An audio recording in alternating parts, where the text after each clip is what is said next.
We're live. All right. See the chat's going over there. That's good. Let me get the chat pulled up here. It's a shame all the chat that goes on before I go live doesn't migrate over to the live stream, but okay, we'll just start it all new here again. Uh-oh.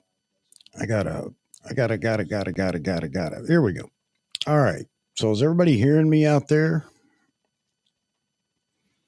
Is everybody hearing me? Hey, Ted, good to see you. I know we've got a bunch of people in here already. I know. Mr. Jeffrey's keying up. Mr. Jeffrey Neville is about to make an appearance. You ready, Jeffrey? I'm leaving him in the dark. Okay, let's bring him in. I can see you over there adjusting. Yeah. Hello. I haven't sank yet. You. Yes, ma'am. I'm good. How about yourself or sir David? Yeah. What did you say? Are you talking to me? Man, I'm just all kinds of happy. Lots going on this weekend for me anyway. I don't know how you guys feel about it, but Saturday night Supercross, and that's going on right now, and Masters Week, and Tiger Woods has made an appearance. Big comeback from his accident, and he's holding his own, all things considered. Let's see. Jeffrey's show here on WJPG. WJPG. I'm thinking. Hassan, I know you're in here. I saw you over in the green room or whatever you want to call it. The other chat that doesn't again migrate over here when I go live. Talking about National Grits Day in South Carolina. Is that a thing? W Raw? Okay. Gotcha. I thought I was on WKRP. I'm doing good. Excuse me. Uncle Chuck. I'm doing good tonight. I really am. A lot of things going on. Getting ready. All the spring weather, that's finally arrived here. I wish I could get out and shoot in this, but now it's time to get on the yard and things like that. Got to keep the yard looking good. Get ready for the big sale, sell the house. All the folks that have children. I have a prime location for them, a house large enough to accommodate all and a beautiful yard. I just have to keep it that way. So that's my priority over the next couple of weeks is to get on that real quick. Question, ready to move south, Chuck? Yes, I am absolutely ready to move, and so is Mama. We are ready to move. Hello, Gustavo. Woody, here you go. A NASCAR race, Martinsville, Virginia at the same time. Okay, so they're under the lights tonight in Virginia, Woody. I quit watching NASCAR. It just lost all, I don't know. I grew up with racing and especially short tracks. Aloha, Mazman. Yeah. Yeah, I lost all my love for NASCAR. Too many politics, too much other stuff going on, and I don't know, not enough short tracks. Well, almost none. I don't think they race any short tracks, do they?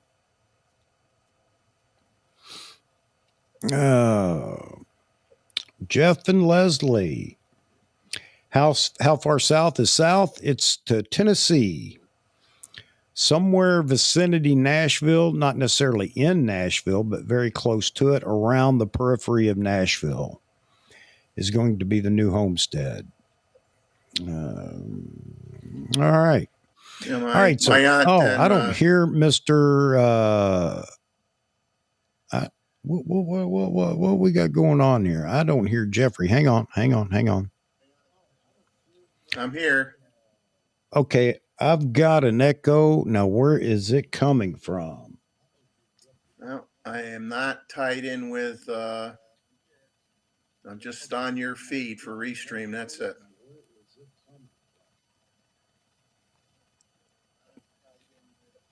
Okay. Aggravating. What am I missing?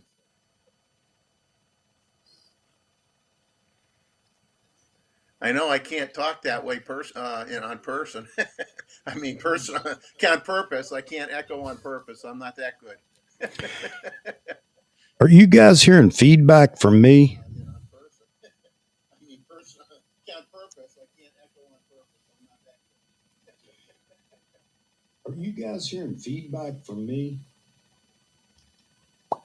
I'm hearing a big delay. When I talk, I hear it many seconds later in the background, probably from your room, Chuck. I'm hearing a big delay. When I talk, I hear it many seconds later in the background, probably from your room, Chuck.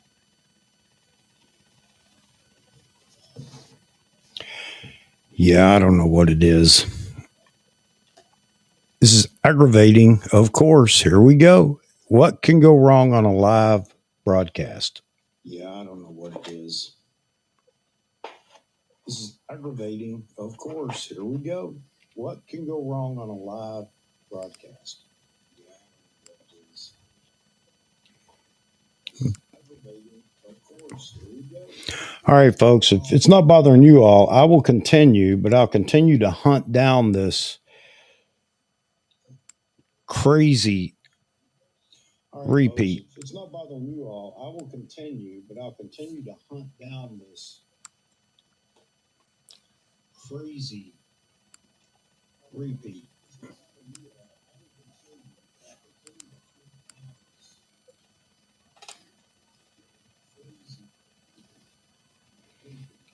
I don't know.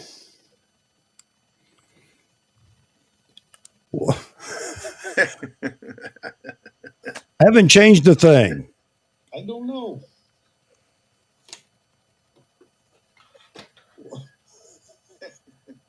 I haven't changed a thing. Well, you know what they say. Now we're going to be called Pete and Repeat. Yeah, the delay is terrible. I agree with you, Israel. Well, you know what they say. Now we're going to be called Pete and Repeat. I wonder if it has anything to do with I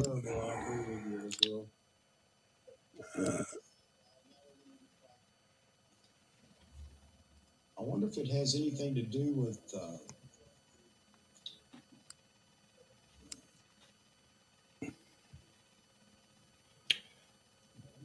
give me just a second here. Maybe.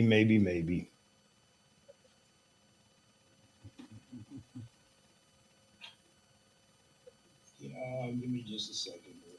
Maybe.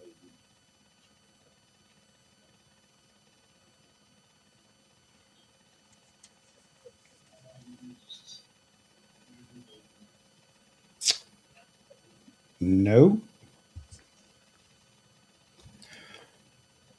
It's the craziest thing in the world, I swear. Oh, no, sounds better now. What'd you do? Craziest thing in the world, I swear. Oh, no, sounds better now. What'd you do?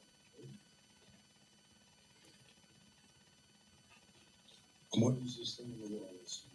Oh, no, sounds better now.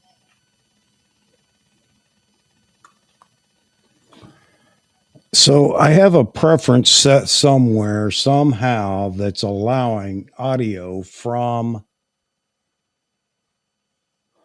Oh, so hang on. Preference set somewhere, somehow, that's allowing audio from. Hang on.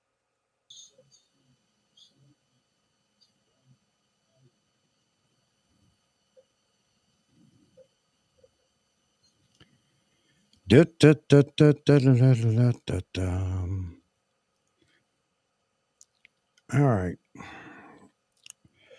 I have no idea. It's got to be Restream tonight. Something going on with Restream tonight. I have no idea. It's got to be Restream tonight. Something going on with Restream tonight. Crazy. The thing is that I can't shut down, because if I do, then I'm going to have to come up with a whole new link, and everybody has to come back, and it just causes a problem. One more. Then I'm going to have to come up with a whole new link, and everybody has to come back. It just causes a problem. One more.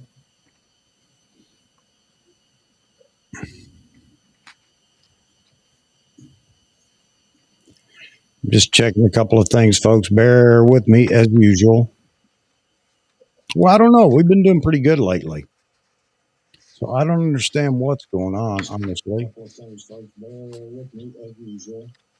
Well, I don't know. We've been doing pretty good lately. Yeah, Mosman, you're right. I don't think, well, I think most of the Radio Shacks, if not all of them, are closed now. I don't know if there are any left. Yeah, Mosman, you're right. I don't think, well, I think most of the Radio Shacks. Come on. I think I got it. Think I found it. Think I found it. Think I found it. Think. I think.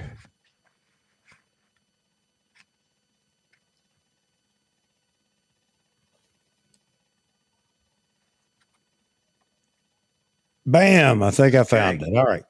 You sound good. Am I echoing still? No, sir. All right. There is a huge delay, and I don't understand why, but that's okay. I'm going to try something else real quick. At least we got rid of the echo, and then we'll get into it because this is why people don't. They tune in. Hey, let me check this out, and then they watch me go through audio gremlins and realize, yeah, you know what? I really don't want to watch this, and I can't blame them. Okay, now let's see if we can get things going. All right, so we're up and running again, folks.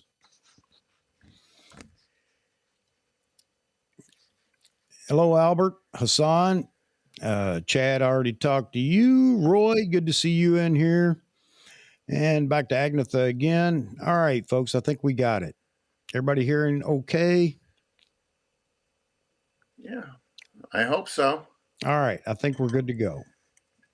All right, so lesson to self: do not have your own show playing in the background. I didn't realize I had it up in one of the tabs, but we're good to go now. All right. So, hey, the topic tonight is, it just started out. I saw the complaining. Everybody's talking about 1/3 stop being a showstopper for the 800. So, my question to everybody is, do you think that should be a showstopper for that lens? I mean, 1/3 stop. Is it really that much? I mean, from 5.6 to 6.3, everybody's shooting the 5.6, the 500 PF 5.6, and that seems to be okay. Everybody's happy with it. And now I've got a phone call, which I can't answer right now. Sorry about that. So my question to you all is, do you think 1/3 stop is really that bad? I mean, would you not get this lens because it's 1/3 stop over the 5.6? Now I understand Nikon's issue. His issue is it's not that it's 6.3, it's that it's not 2.8. And he's talking about shooting in stadiums at night under weird lighting, indoors and things like that. And he's, I think everybody's still afraid to crank up ISO. So are we at a point where we can quit worrying about ISO and super large apertures? Go ahead, Jeffrey. Well, the thing is that that's an unrealistic expectation to think you're going to ever get 2.8 out of an 800. I mean, the fastest 800s are 5.6. Yes. Whether it be Canon, their $17,000 special is at 5.6, and the F mount Nikon is 16.3. So that's totally unrealistic expectation. And then I'll give you an example why I personally don't think it should be a big deal for anybody. Let's say I got the 800 on a Z9 and I'm wide open at 6.3. I'm at 1/1000th of a second. I'm at ISO 1000. I'm shooting a bird that's not doing much, just sitting like a portrait. And I want to sit there and say, gee, am I going to sit there and say, gee, I wish I had f 5.6, when realistically to gain that extra third of a stop, I could change my ISO from 1000 to 1250, and there's my third of a stop. And on today's cameras, that difference is not going to add any significant noise, it's not going to be a big deal at all. Or I change my shutter speed from 1/1000th of a second to 1/800th of a second. So you've got two very, very minor tweaks depending on what's more important for you with that shot, shutter speed or the ISO. Neither one has any significant bearing on it. And if you went with a lens that was 5.6, you'd be paying five figures for that lens. Right. Right. Is it just people that want to pick on this lens either because they can't afford it or for whatever reason? I don't know. And also, here's the other thing. In the forums, you often see still people that think, well, if it's cheaper, it's no good. I mean, well, Richie apparently plans on buying one for himself. So you talk about a guy that works for Nikon, and if he thought it was a piece of junk, he certainly wouldn't want it in his kit. oh, you're absolutely right. Steve Perry also, he's planning Yeah. on getting the lens. So, I mean, I would take Steve Perry's recommendation on a lens any day if it's a lens that I want. Yeah, I wouldn't question Steve at all. So Roy brings up the 2-600 once it arrives. I mean, he's looking at that lens to use that lens. Otherwise, he sticks to his 600 f4. And again, if I had a 600 f4, yeah, I'd be interested in this 800, absolutely, for its size, weight, and everything else. But I think I could be happy for a while with that 600 f4. So is 800 millimeters a relevant focal length? I mean, how many people? You are limited. I mean, you know, you're definitely limited. You're not shooting birds 5 feet away. Well, you could get portraits, I guess, but Yeah, I think you know what kind of bothers me, and you know, Chuck, you bring it up quite often on your show, you know, with the marketing and whatnot. Uh, so you know they've got an S line 600 that shows up in the future lens releases, and it's like, so you're sitting here looking at the 800, but in all fairness, tell us what you're going to do with the 600. Is it going to be 600 f4? Is it going to be a 600 pf? Is it going to be a conventional 600 with a 1.4 tele built in like the 400?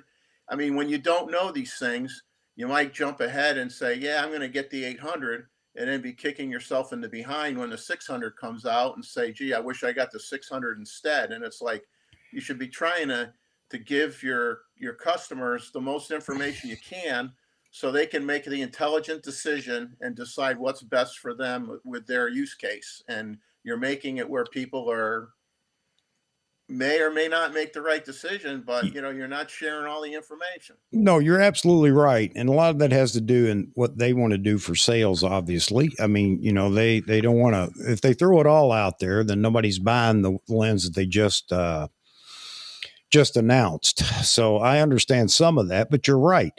You know, do I hold out? Do I wait? Do I have an idea of when this other lens that I may be more interested in, do I wait for it? And how long will it be?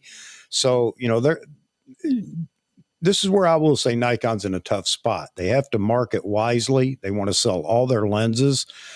But is it wrong to try to force people into a lens they don't want, that you just want to sell? You'd rather it sell more than normal, because an 800 is not a normal lens. Very few people have the 800 5.6. Well, for the cost, if nothing else, but very cost prohibitive. So should Nikon have come out with a 600 first and then the 800? Would the 800 sell after the 600? We don't know what the 600 is going to be, as you say. And some are already speculating, or maybe they're just hoping, you know, really hard, wishing really hard that it's going to be a 600 TC lens.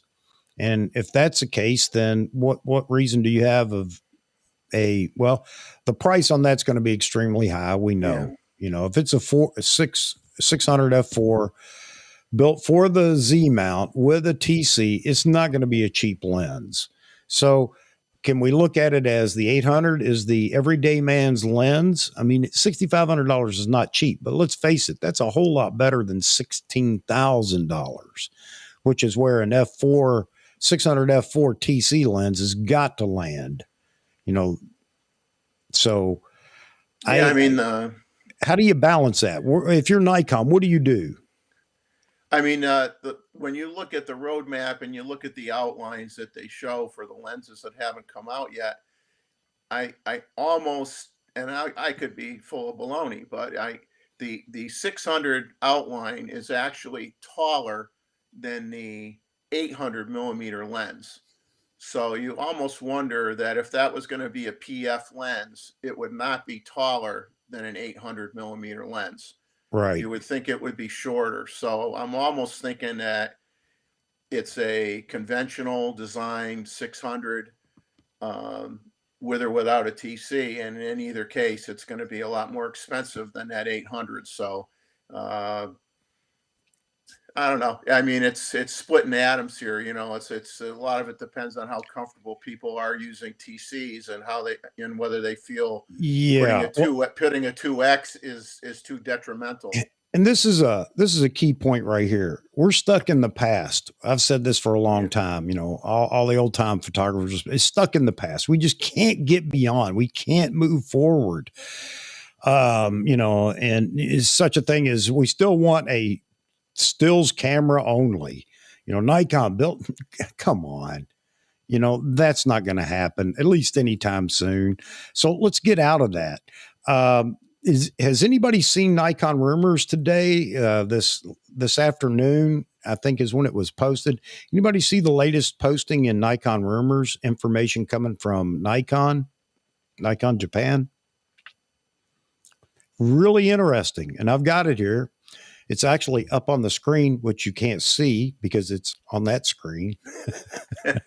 But I'm going to share that screen with you got all it on the top you. Secret screen. Yes. And it's really interesting. One of the things I'm going to see if you guys catch it. I'll see if you guys catch it. David said, real quick here, Canon Sony. If he puts his Canon Sony hat on, then, the 800 millimeter at $6,500 can't be good. It's way too cheap. And he's just obviously a little sarcasm here. And Jeff, I think you just brought up people that have the Canon 800 F11. So I honestly don't think that Nikon came out with this lens right now to compete with them, because in all honesty, that Canon F11 doesn't come close to competing with this 800 6.3. It really doesn't. The only place it competes at all is in price. Obviously, the F11 is cheaper.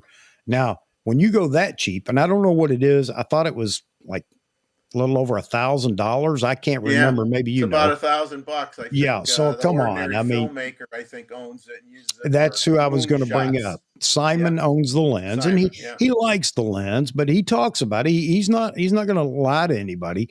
He talks about, I have a very limited window to use this lens, or I'm going to use a lot of ISO to compensate for the F11 and the optics. It's I don't know what the front element size is, but it's not enormous. So anyway, I don't think it came out to compete with that lens at all. I just think it's Nikon's reasoning behind their roadmap.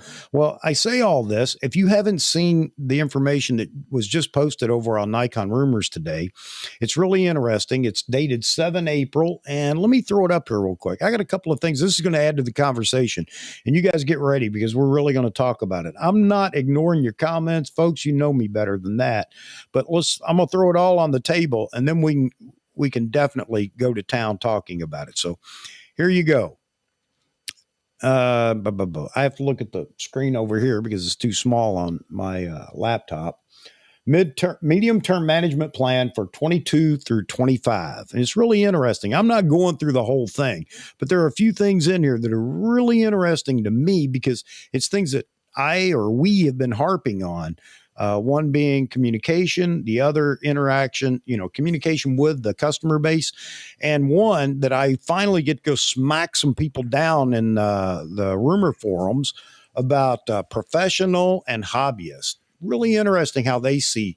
There's really, when it comes to sales, there's no difference because, as I said before, hobbyists buy more of these even high-end lenses and cameras than professionals because professionals have to justify it for their business. Hobbyists that have disposable income buy it because they want it. So anyway, that said, I'm going to skip past a bunch of these slides. You guys can go over on Nikon Rumors. It's up over there and look at it yourself. But I just want to go to a few key slides. Bring up number 13, please. Why, sure, I'll bring up number 13. All right, number 13. Here we go. Bam. All right, folks. I don't know if you guys can see it. You may have to go full screen to be able to see it. But it breaks down, you can see cultivate new pillars of earnings alongside imaging and precision equipment. Imaging and precision equipment. Imaging is the camera, okay? Camera, interchangeable lenses, and it mentions it down here in imaging. You can see digital cameras, interchangeable lenses, binoculars, rangefinders, and telescopes. That's the imaging contents. Okay. I just bring this slide up so you know when we're talking about this, that they're talking about it also. They do have all of their medical industry equipment that they build. And that's the other side of Nikon, but we're only concerned right now with imaging. Okay. Bring up number 14, please. Number 14. Here we go. Where will we be in 2025? Yeah, we all have that question, don't we? Without going into all of the other information on this slide, because some of it is just the business side of Nikon and their employees, okay? I have no idea how they got this or why this is out in public domain, but anyway, sustain main businesses, expand customer interactions, and the value delivered to secure stable revenues. Customer interactions. Whoa. And so you understand, it's not just for customers that are on their medical equipment side and all their other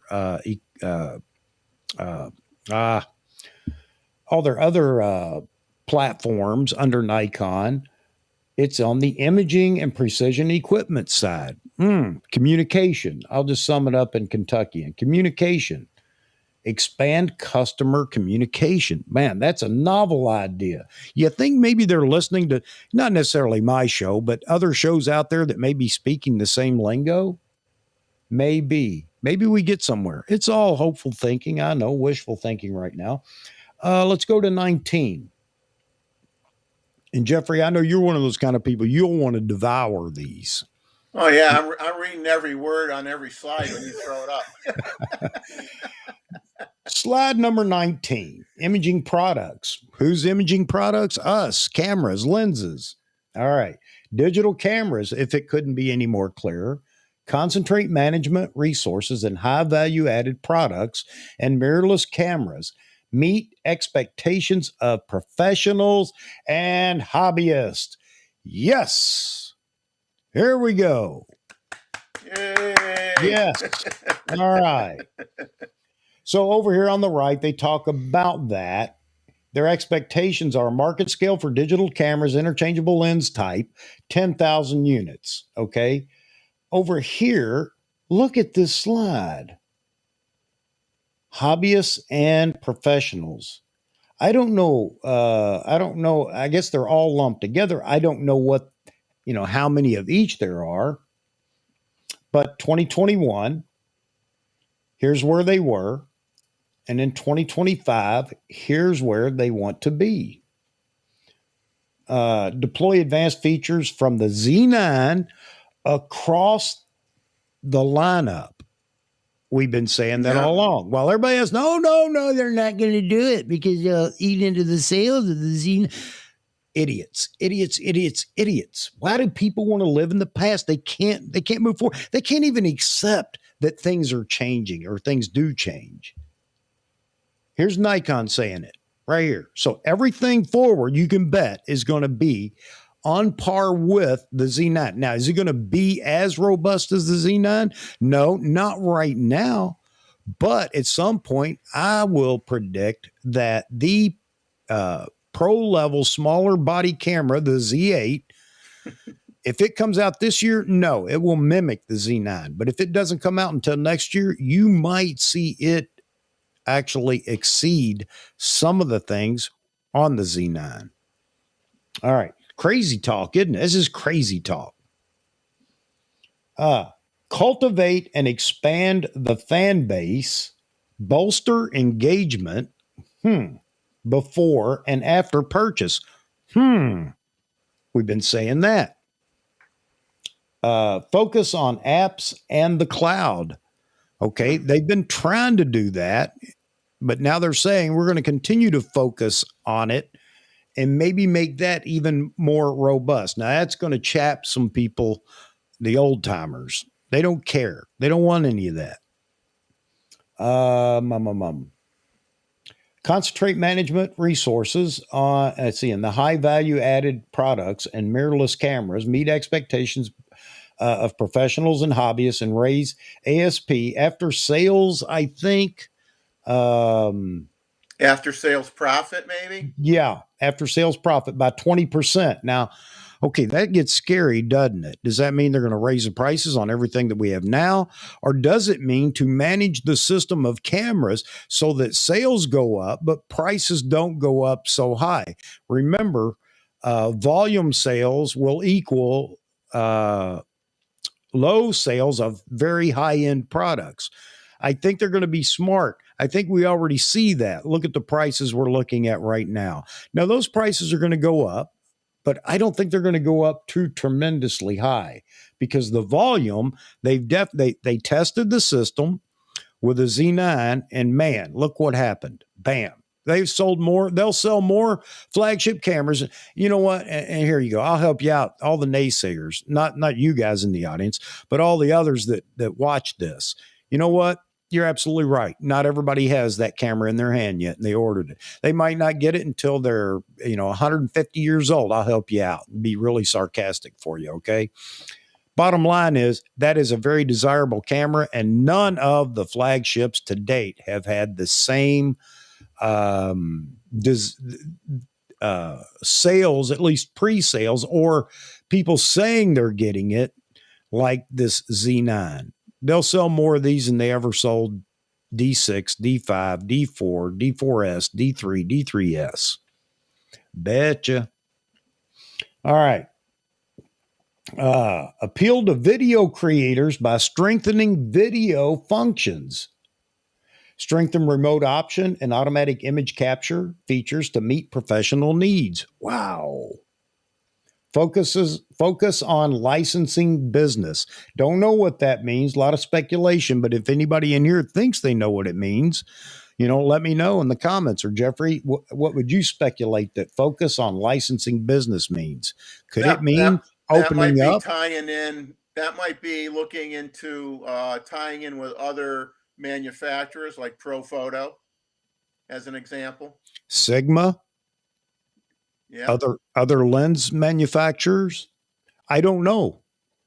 But this is what everybody's been complaining about, and maybe here's the answer on it's about to happen.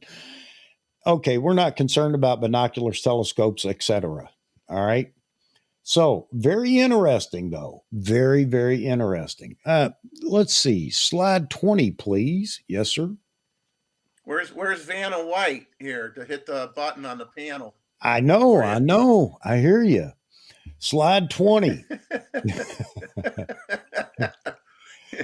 Okay, this is above my pay grade. Maybe, Jeffrey, you can help interpret this, or anybody in the audience. Support a society where people are connected in ways that transcend time and space with imaging production technologies. Man, that's pretty broad-based, but are we talking about just being able to share what we're capturing immediately? Man. I don't know. I don't know if that comes down to try to improve how they can share images right out of the camera. I don't know. So what is creation of 3D, 4D space by creators? I don't know. Somebody will answer this though. Hey, I just throw it on the table. You guys have to figure it out. New imaging expressions and connections with people, reduced cost and contents production, education and remote work support that is reproducible and effective. These are the needs in society and industry. Nikon Strengths, imaging technologies such as volumetric 3D capture and 360 degree, Japan's first partner company of Microsoft Mixed Reality Capture Studios. What is that? Big one here, business development. Man, this one I almost fell over when I saw it. My wife said, "What's wrong with you?" Recruit external talent and started operations at Nikon. Nikon Creates Corporation. Okay, how far does recruit external talent go? Is it just the creatives, or is it within Nikon itself? How long have I been screaming about they need a marketing team? And I may be well off base there. So anyway, back to the 3D, 4D contents, broad range of creators and producers, externally supply VR and MR. What is VR? I don't know. Where are you corporate people at? You can probably help me out here. Supply VR, MR after enhancing effectiveness on our own production floors. I don't know. But I think where we at? 20. We got one more. And you guys can, like I said, go check this out yourself and read all these slides and get your dictionary out, though. You'll need it. DX with a focus on customers' employees. DX here, I don't, obviously isn't in APS-C bodies. I don't know what DX. What's DX in the corporate world? Somebody throw that out there. I guess I ought to look if you guys are answering these questions. All right. Customer experience and satisfaction. Whoa. Did Nikon just address something that we've been complaining about? Customer relations. Nikon can see the customer can see Nikon. Expansion of e-commerce. Stronger digital marketing. Whoa. Building remote support and service platforms. So I'm not going to go into all the other because this is obviously on the employee side, enhancement of employee IT literacy and cybersecurity and data governance. But convert ideas into value and deliver to the customer quickly. So is that it? Yes, that is it. So there it is, folks. You guys can jump over on, you can actually download it over there on Nikon Rumors. I thought it's very interesting, though. I may have taken this completely out of context. So I encourage you guys to go check it out, and then you can share what you think Nikon is up to. But this is dated 7 April. So really surprised to see that was online. Exactly. Why? Yeah. So, Mozman, they have shots of the new studio they built in Japan for content creation. Yep, they do. That's their new multi-million-dollar headquarters that they just built. Looking down here at the comments, it's all corporate speak. It is. We want larger chunk of the pie. Well, been saying that they need to. Everybody, but they're a little company. They're a little company. Well, they know where they're at now. They know where they could be in the market. That's my take. That's a very general, statement to make based on what I'm reading here, but they know what they can have. Are they listening to what's going on out here in the chatterbox, meaning the rumor mills, the rumor sites, the shows like this or whatever? Do they have ears that are peeking in on what we're talking about? I do hope so. I really do. Because I'm not saying that we could run the company for them, but there are times when I think we might be able to do a little bit better.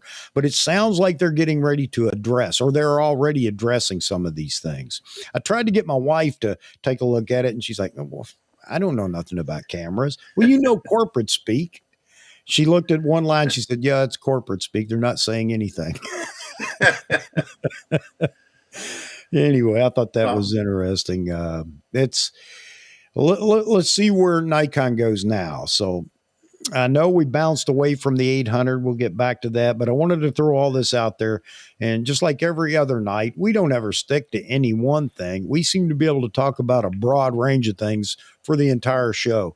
And I hope that's what you guys enjoy about the show is, you know, we're just a bunch of photographers that get in here and chat. All right. So, Gustavo, I'm going to throw your comment up without even reading it. Microsoft has a product called Mixed Reality Capture Studios, which is about creating holograms. Let's see. May want to team up with MS. Yeah, maybe. I don't know. I don't know what that part is. I have a feeling a lot of this is typical corporate jargon that I just don't understand. We didn't speak that much corporate jargon in the military. Well, usually they have to provide a translator when they show those slides. Yeah. So Albert says, good comment. Canon and Nikon have caught up technologically, and Sony's 15 minutes of glory may be gone. It'll be interesting to see how Sony responds to a level playing field. Yeah, you know, you're absolutely right. And I'm not going to say they're running scared, but I think they know the writing's on the wall. Their day of controlling the masses as far as photographers and videographers go is over, especially in the mirrorless segment. And they had the market share and led it or owned it outright for a good while because they were the only guys in the game and they started so early. But thank you, Sony, because it just brought Canon and Nikon out of the, third century and into all the new technological advances.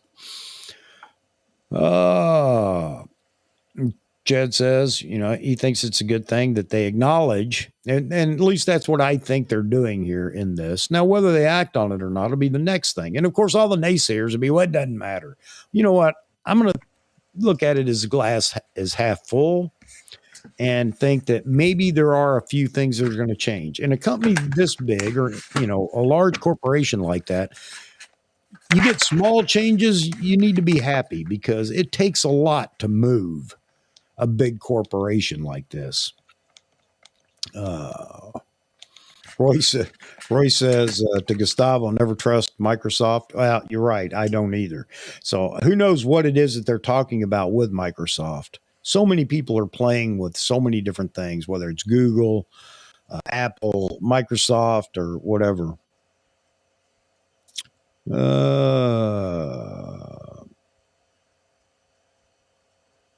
So I've got a good spoof for you, Chuck. If you want to get a good laugh, good laugh, since we always kind of pick on their marketing department a little bit. So I'm going to show you a good example of poor marketing. So you ready for this one? Absolutely. Okay. So what am I holding up? Anything interesting here? Just a regular coffee cup, right? Right. So now 88% of the population is right-handed, myself included. So there's only like 12% of the population that's a lefty. Yeah. Now, if I was left-handed, you would see the logo. Yes. Now, if you were good at marketing, you would be saying, if I give a coffee cup and a right-handed person's holding it, and he could see this logo, right? He's already happy that he's got this. You want to advertise it to people, pay the extra 20 cents and put the logo on the other side. There you go. There you go. Poor marketing on a simple thing as a coffee cup. All right, Nikon, I know you've been watching this show, and now you owe Jeffrey some. Spend the extra 20 cents and put the logo on the other side of the cup, too. Exactly. Yeah.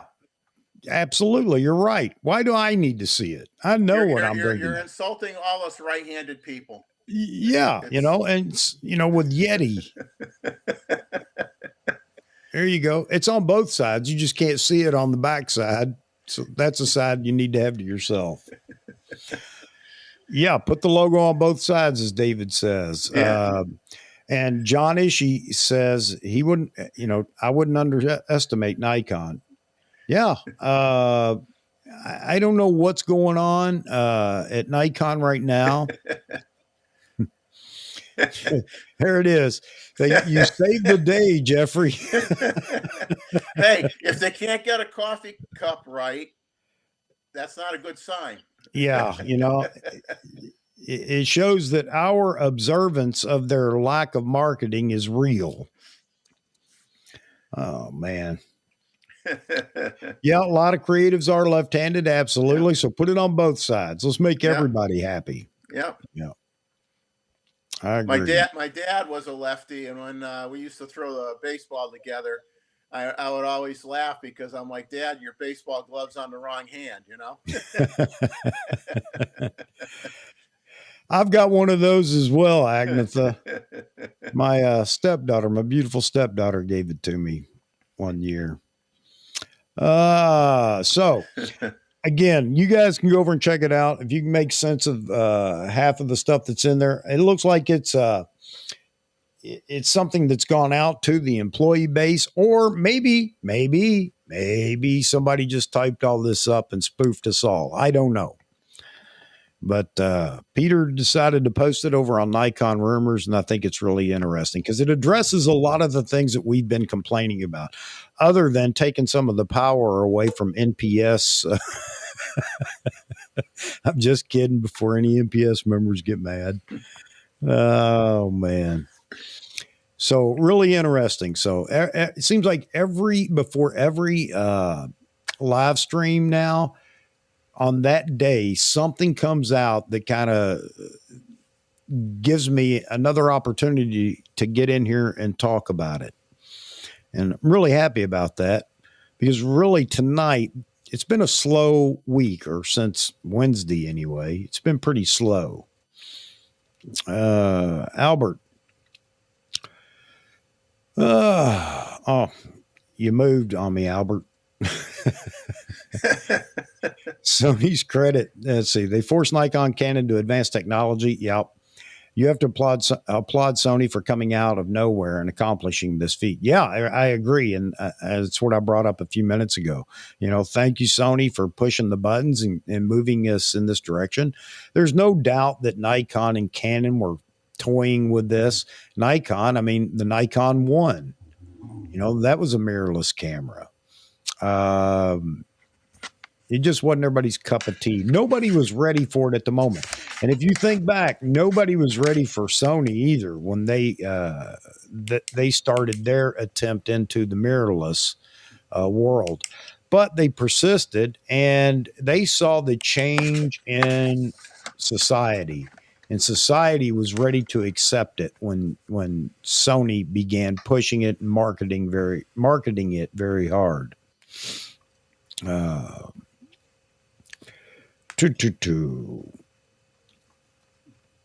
here we go.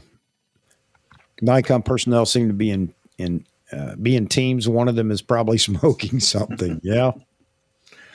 Well, I think on your presentation there that you were showing with the slides, they were talking about having over 50 lenses. And right now, if I can count correctly on their roadmap, they've got 7 that have not come out yet. They've got the 26 millimeter F mount, almost like a pancake lens. They got the DX 24 millimeter, a DX 12 to 28. They got the S, they have another 400 millimeter lens coming out. That's an S line lens. They've got the 2 to 6 zoom that everybody's waiting on. They got the 85, which we assume is the 1.2. And they've got the S version, S grade 600 millimeter. So that's like 36 lenses. If all those were out, you'd have like 36. So they're talking another potential 14 lenses in 3 years. Mm-hmm. Uh, I mean, they get these 7 out. I mean, they're going to have a very, very full lineup. I don't think there'll be too many people complaining. Uh, then they could start maybe, if they want to get crazy and start coming out with more 1.2 glass or something like that, for primes. Well, if you go over and check it out on Nikon Rumors, that's the one thing everybody picked up on immediately, and that's the thing that's the majority of the conversations over there in the chat. It may have changed by now, but early on, it was all about the lenses. What's out, what's coming, what everybody wants, and you know how that goes. If they have 18 lenses left, I want 18 pancake lenses, or that kind of stuff is going on. So yeah, it seems interesting. I want to say, I feel like there are a lot more lenses that need to be produced. If we're up to 36, and I don't know, they have a count over there that they were talking about, where it's at right now and what's left, whether we count TCs or not, and some will, some won't. Anyway, it just seems like there's room for a whole lot more lenses. But then again, I'm thinking about over 100 years of lens making with Nikon. We're not going to have that many lenses, excuse me, in the first 3 or 4 years. So they're actually doing pretty good right now. Yeah. I mean, I think there's a few people that would like to see, there's some people that instead of getting 2.8 glass, they go with the f4 glass, and nothing wrong with that. Yeah. And so there's a gap there where I think a lot of people want to see a 70 to 200 f4. That would be more affordable than the 2.8 version. So I mean, that would be something that I think they had a 70 to 200 f4 in the F mount. Yep. That everybody wanted. Then it was about half and half, criticism or praise. So again, it goes back to, you're not going to please everybody, no matter what. And I wish people that are critical would just shut up. I get tired of them because they don't want it, then it's no good. And I don't want to hear about that. You don't want it, don't buy it. I'm sorry. It took the place of your, 10 millimeter pancake lens or whatever. These pancake lenses. I know a lot of people do want them, and I'm not going to pick on them too much because I'm sure a lot of people here in the audience want them, but I don't care about the pancake lenses. But then again, I'll carry a Z9 or a D5 or whatever all day long, and I'm not crippled, the next morning. So anyway, that's it's really interesting that Nikon's addressing some of these things, even if I'm just partially right in how I'm interpreting what they're talking about. I feel good that Nikon is at least talking about it. Whether they actually follow up on a lot of it or not, who knows? But it does go along with something they said last year when they were talking about Nikon's going to focus on high-end products, cameras, lenses, and everything else. And so far, they have lived up to that. I know there's criticism about how do we get people into the ecosystem if we don't give them a cheap, alternative to start out with. I don't have an answer to that. Maybe that's coming. Who knows? But I don't want to see them cheap out on a bunch of D3300s. Not that there's anything wrong with that camera, but it had its time and place. I think what they're looking at is the fact that most people don't care about that anymore. Those weren't people that were looking for an ecosystem to get into. Now they have a phone that does everything that D3300 could do for them because they never exercised it to its full potential. It was just to take pictures of the kids at soccer and blah, blah, blah. Now they have a phone that does that. So maybe that's why Nikon has chosen to say, you know what, we're not going back down that road.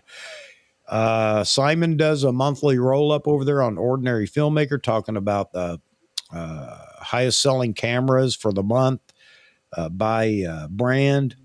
And, that may change here before too long. Maybe Nikon has something that will pull them above the really cheapy into what already exists with just a few more capabilities and sharing photos and content and things like that. So we'll have to wait and see on that. Yeah, I mean, I've never used SnapBridge or anything like that. So, I mean, I think a Yeah. lot of people weren't happy with it. I don't know if it's gotten better or not. I can't speak to that. I've never tried it. I don't send pictures to my phone, so Yeah. uh, I don't know if anybody has any comments on that, whether they like it, don't like it, whether it's better than it used to be. Maybe that's one of the things they're going to try to improve. Yeah. Yeah. Um, like I said, it's an interesting time in the camera world, in the photographer's world.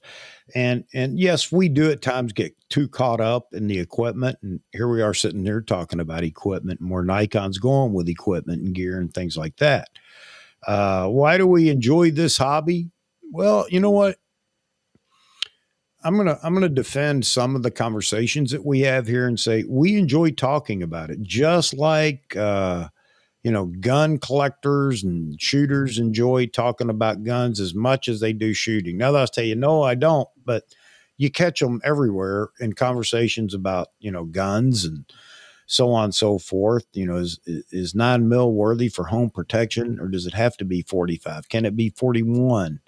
uh I all those. And what's the best home defense shotgun, and blah blah blah. So they can talk about gear just as much as we do. Believe me, I know, because they would bore me to death at times with all the gun talk.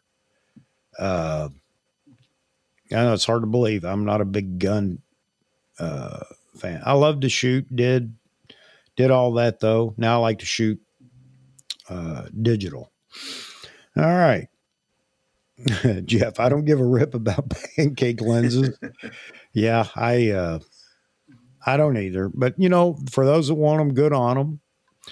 And you don't give a rip about the 2 to 600. Or wait a minute, and they probably don't give a rip about the 2 to 600 you're waiting for. You're right. You're right. They probably don't. And that's the other thing. How many people are actually going to buy an 800 millimeter lens?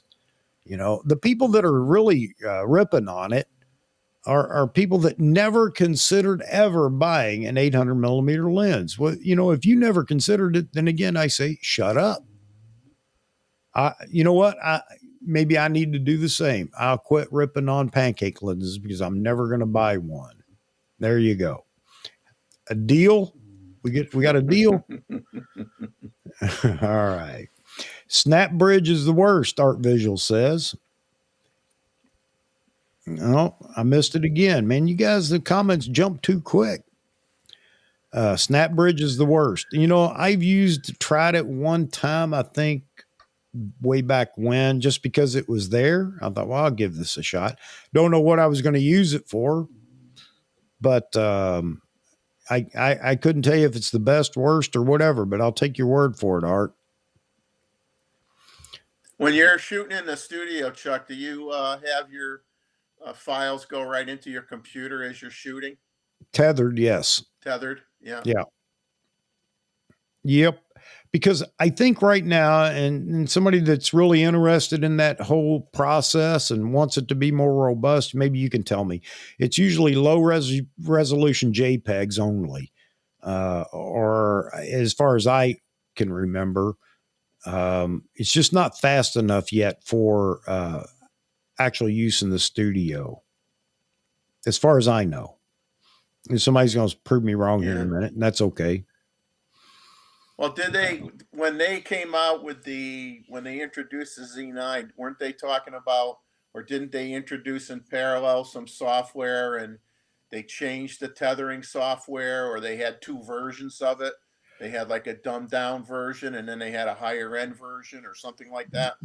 I know that, or I don't know. That has to do with their software. Is that what you're talking about? Yeah. I don't know. I never tried it. Third party's just too good right now. to pass up. Oh, this is the comment I wanted. So I use Capture One Pro for tethering. S-line and standard Z lenses are too close. You know what? I tend to agree with you. I tend to agree with David on this, Roy. They're very close.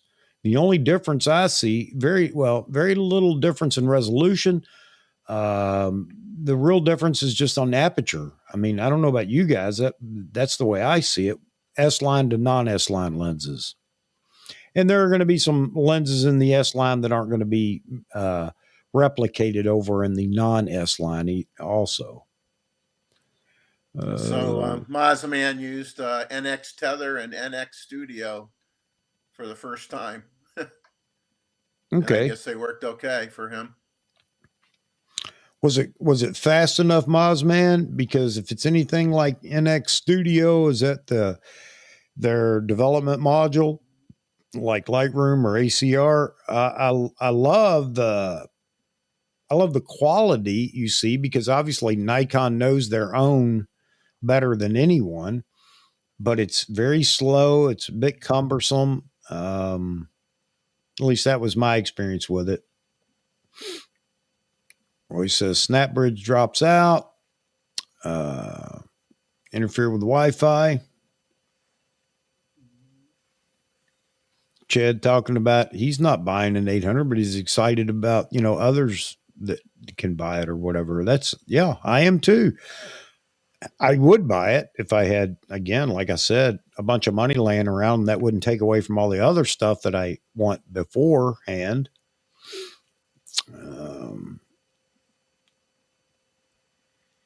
So raw and JPEG, Mozman. Okay. Okay, he's saying it was 3-second delay on us tonight. No, he had a 3-second delay when he was tethering to get the images to show up. Yeah. Okay. Yeah. All right. Well, that's still not bad. That may be worth a shot. I'll tell you, he was dumping raw and JPEG at the same time, so that's not bad. So the problem with Capture One Pro right now is mine does not recognize the Z9 RAW files yet for whatever reason. And I have updated, but I don't know why it doesn't recognize my Z9 RAW files. So, but on the JPEGs, it's literally instant. I mean, it's just nanoseconds before they appear. Would be nice if Crap Bridge worked properly. Yeah. Hey, maybe, and you know what? Everybody said that since the beginning, since Snap Bridge was announced and came out in a camera. And maybe that's part of this presentation. That's what they're talking about, is that integration, making it that much better. Sometimes I think we complain about, if Nikon put something in a camera that nobody's ever going to use, people would still complain that it's not great. Does that make sense? I think that's how people are, though. Well, it doesn't work. Had you ever considered doing that? No, but still, I paid for it. Well, it's like I'm not going to complain about the GPS because I don't use it. Yeah. Well, I don't travel a lot, so it's like I don't need to say, show that I was 30 minutes from home. Yeah. Hey, how do you guys feel about Aurora, Northern Lights photos and techniques to capture the Northern Lights and things like that? I ask because I was talking to David Stewart recently, and that's his big thing. That's what he enjoys doing. And he's willing to come on the show one night and go through the process. I don't know how he's going to do it in one night without killing us, but because there's so much more to it than just snapping the shutter button, as he is willing to explain. But if you guys are interested, we'll bring him on one night, huh, David? and let him explain how he goes about it, what's involved in it, and whatever. That's up to you guys. You tell me if you'd like to see that, and we shall make it happen. Well, I say we'll make it happen. That's a bit. Well, I'm jealous because if he could get those shots, he obviously lives somewhere where he's not dealing with city lights. Yes, yes. And He's I'm sure you yeah, could probably talk about some of that too, light pollution interfering yeah. and things like that. But yeah, I agree with you. I'm not going to have a chance to shoot the Northern Lights anytime soon. I don't know when, if at all. So, uh, who knows? Who knows? But if you guys are interested in it, he's definitely willing to come in, sit down with us here on the show, show us some photos, and tell us how you go about it. Just drop it in the comments. Best thing is after the show in the comments on the video that the Nikon that YouTube's going to roll this into, and that way he can keep track of it as well. Let's see. Chad never tethered anything, but you never know. That's true.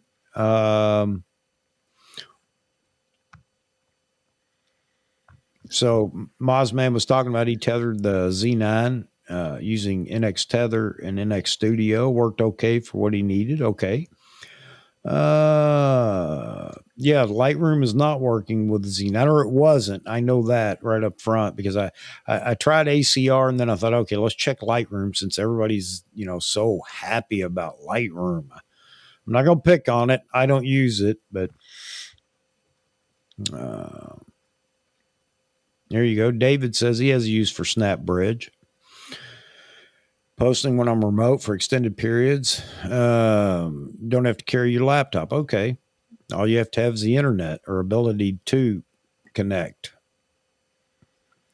Pulling your hair out. Yeah. And I hear that quite often. But again, I used it in the very beginning or tried it, and I really don't have a need for it. And you know what? I don't need something else. And I'm being very selfish here. I don't need something else because if Nikon fixes it or you guys find that there's a way that it works extremely well, then I'm going to be stuck trying to figure out, well, or people are going to ask, can you just do this? Send it to me, SnapBridge, or I'm going to get stuck trying to find different ways to use it. And I don't need any other things to occupy my time right now. So I'm just being very selfish. Okay. Well, you don't have any time to learn all this new stuff after a Yeah. while. You're busy with doing other things, and you're trying to get out of there and move to Tennessee too. So Yeah. Chad, yeah, when you're hardline tethering like that, and especially, like I said, Capture One Pro is very good. The photos move instantly. So yeah, I know that. Oh shoot, what's the? I'm looking around here like I'm going to see a name. Tether Pro. I know that they have a wireless tethering system now that's supposed to work pretty good too. But I know everybody would like, why can't Nikon just perfect theirs and then I don't have to buy another third party piece of software?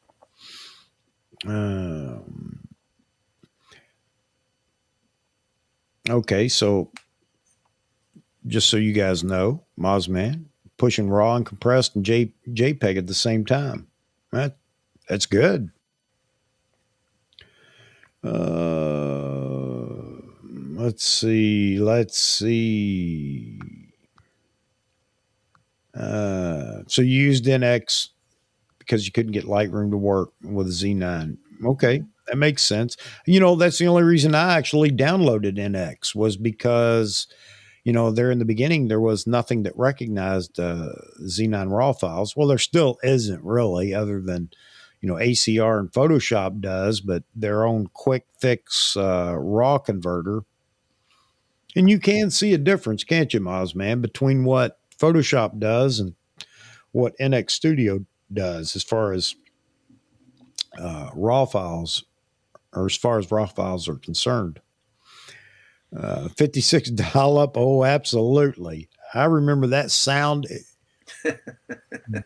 Absolutely. I remember it. Kids today have no idea what that is when it's played. A matter of fact, my brother had it as a ringtone on his phone for a long time. Oh, that must have made people happy hearing it. Absolutely. Very nostalgic.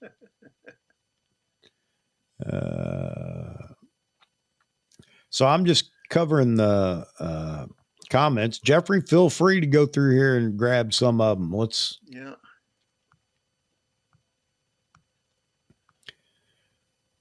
Terry, good to see you, brother. Hope you're doing well. Yes, we are spoiled. Yes, we are.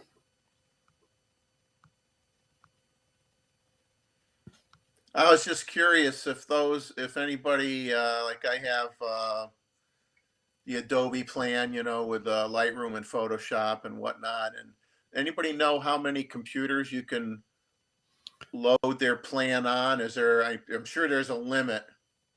I think it's 2. Somebody can confirm that. I think it's 2 though. And you're not lost if you load it on 2 and then you're getting rid of one of those computers. You can unauthorize that computer to authorize it again on the new second computer.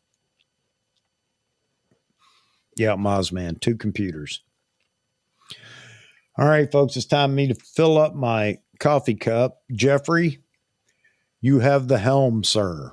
Uh-oh. I'll be right back. Your ratings are going to dive immediately. No, I think they go up when I. No, I don't think so, Chuck. I'll be right back, folks.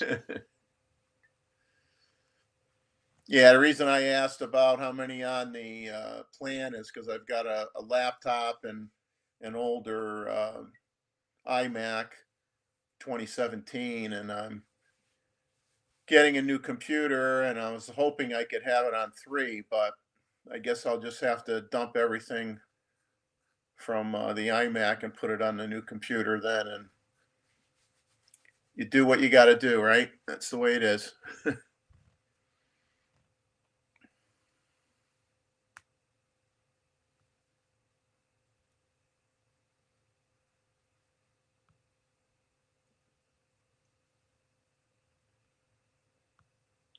I'm hoping Nikon, at least with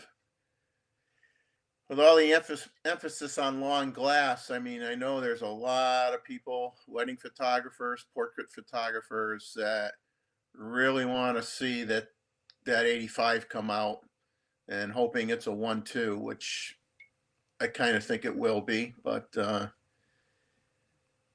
mean, they've been pretty busy, but announcing it and shipping it, well, just like with the Z9, announcing it and shipping it are 2 different things, and how quick you can satisfy the orders.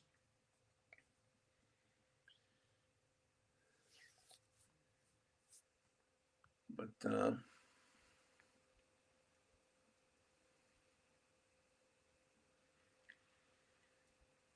I mean, I've got an F mount, the F mount 85 1.4, which I tried with the FTZ, and it looks good. I mean, it works good.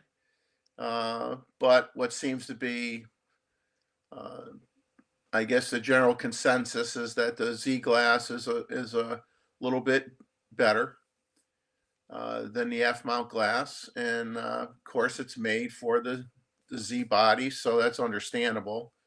Taking advantage of the wide flange mount and whatnot. I mean, there's no reason why all the Z mount lenses shouldn't be better than the F mount equivalents, but um, unfortunately, I definitely cannot afford to toss out all my F mount glass.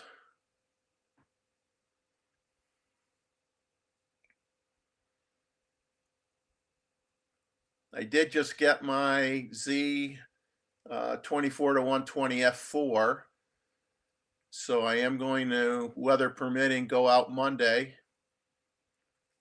and try that out, and then hopefully, if I get some, well, I could, get some decent images and share them with everybody and talk about it a little bit.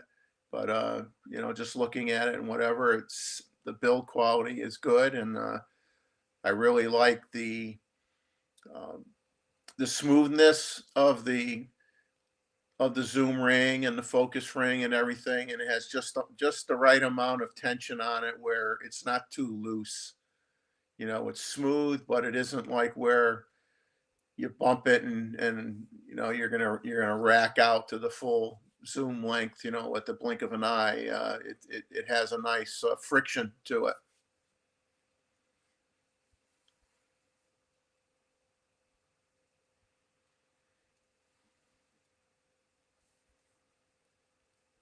And I don't know how many folks do anything with their control ring that have the Z mount lenses. I know I doing mostly nature and wildlife right now. I mean, I like to use it for my exposure compensation because even if I'm shooting a bird up in the sky and it's hovering, it's getting ready to dive. Obviously, my exposure is totally different than when it's ready to hit the water. So to really be able to on the fly without you know, and quickly change my compensation as the bird is going down from the sky is working out really well with making sure that I have a workable image, you know, whether it's up in the sky or when it hits the water. So I'm really loving, you know, setting that up for that function mode.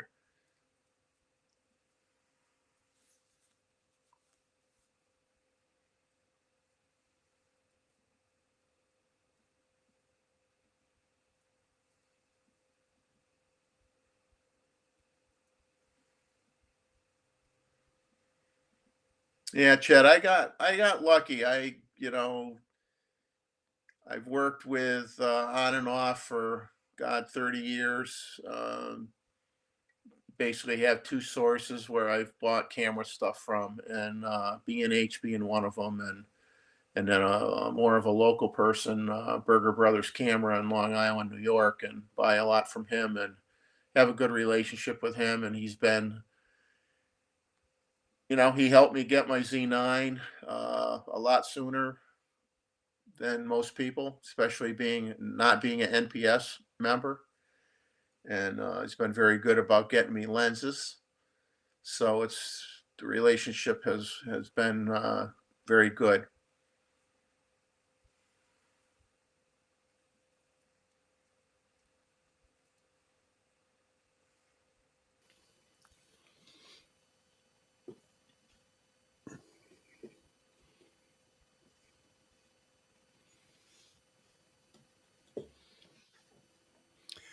Yes, the comment on Topaz Sharpen AI. I'm a believer. I'm a promoter. I'll say try the free download. It may not be something everybody wants, but I've done the same thing, incorporated it into my workflow. Not for all photos, but for anything that I'm going to pass on to somebody, I use it. I love their AI detail sharpening in noise, Yeah. and you get rid of any noise at the same time. It's just a great program. I'm really impressed with it. Now I have a friend that likes their gigapixel package, but I read reviews comparing that to well, the gigapixel package can really crank up the resolution or attempt to anyway. And I guess they're how far you go with it, you can go too far and get artifacts and blocking and stuff like that that starts to show up. But uh, what I have found and used that I like quite a bit is in being a Lightroom user, and I know they have a something in Photoshop similar. Is in Lightroom they have an enhance function. So if I shoot a full frame image of a small bird and and I crop it, and I may have to crop it 50% because to get the bird to be a large enough image size in the picture. Um, you know, so most of my small bird photos, I mean, for 300 dots per inch, if I'm looking at that criteria, are going to be 8x12s by the time I'm done with them. But if you use the enhance mode in Lightroom, you can take that and double the resolution so that you could print out a 16 by 24. So I've done some experiments, and I've taken an image that I cropped. I did my normal 8 by 12 that usually printed at, I think my printer is 250, who I send it to is 250 dots per inch. And then I have them do a 16 by 24 and can't tell the difference in quality. So it just does that 2 times in Lightroom, but the gigapixel, I guess you could change it to 4 times, 5 times, whatever you want, but just got to be careful with it. So does the AI in it work well though on the gigapixel? I think there was a review comparing what Photoshop can do versus gigapixel, but gigapixel can try to make a small image really, really big and too big, and then you start seeing the color noise and other problems like that start to show up. So you got to be careful when you use it, where Photoshop and, like I said, Lightroom is restricted to just doing a 2 times whatever the file resolution is that you're trying to work with, and that does very well. I've used that several times in Lightroom, and that's good enough for me. I don't need to print a bird picture any bigger than 16 by 24. I mean, that's probably actually too big, but I've done it, and hold them side by side, and you would not know it was artificially enhanced. It looks really good. And I think that's great for looking at things up close. But if you're talking about a large photo, we go back to, and I'm not trying to be one of the old timers again about, well, you're looking at it from 6 feet away. But I mean, won't 47 megapixels? Well, I understand you're talking about cropping too. So now Yeah. you're down to 20 or so Yeah, megapixels. you might be at 25 or 30 by the time you crop the image Yeah. with the small bird in it, and then you're like, well, I want a bigger print, and you can do it, and there's no loss of quality at all. But I'm not using gigapixel because I don't need to go more than that. But I have a friend that'll take a very small picture and he'll make it huge, and he likes it, but I've never seen his work, when he's used it. But Right. I can only speak for what I've done, and that's use the enhance mode, and I can say without a doubt that does what it's supposed to do, and it does a good job. Art visual question. I do weddings, portraits, but really want to do video. What do you guys think? I can't afford the Z9. Good question. A lot of people are really happy with the video and in both the Huh? Z6 II and the Yeah. Z7 II, but the Z6 II seems to make a lot of people happy. Yeah, a lot of people, well, Chuck, doing what you're doing, a lot of people are using the Z6 II for podcasts and all the time. Yeah, They like it. this is You a know? Z6 right now with the what do I have on here now? The 14 to 30, I think. Yep, 14 to 30. I mean, it can get goofy if I put my hand up, it becomes a giant claw, but that's lens, not camera. So, speaking of that, though, you saw what Nikon was saying. They have definitely recognized the importance of video, and these hybrid cameras have been so popular with so many people being able to do both stills and video. And Nikon, somebody brought up a good point over in Nikon Rumors, and they were talking about all this, and I have to agree with them. Um, let's talk about the Z9 for a minute and the firmware update for the Z9. Everybody's complaining that, Nikon, they promised an update, but they didn't promise exactly when. They just said, this year. But Richie had said February at some point in one of his videos. He actually mentioned February for the update. And obviously that didn't happen. So now, everybody's complaining again. Nikon's terrible. No other manufacturer, but Nikon's terrible because they didn't get that update out, when Richie said, not when Nikon said. But I think the point that came out of that conversation was the fact that Nikon can tend to let all the opportunity to move forward slip by. In other words, get these just like ProRes, and that's what they used as an example.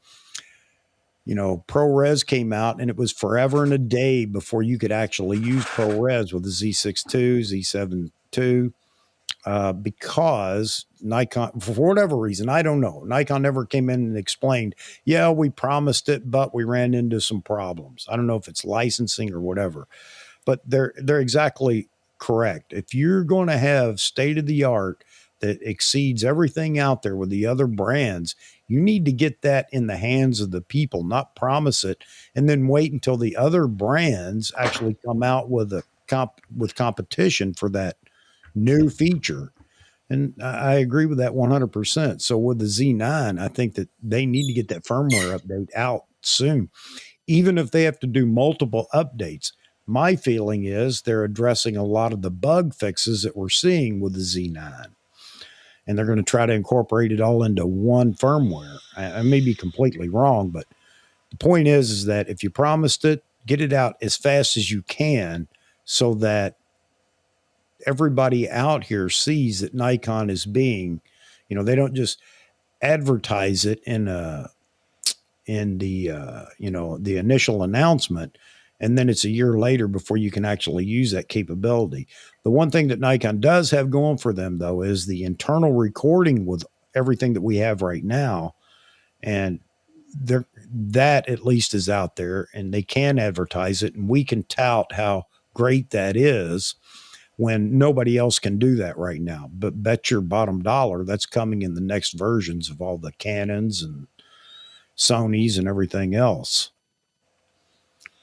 Well, I think the the camera manufacturer that really was on top of things in terms of doing firmware upgrades was Fuji.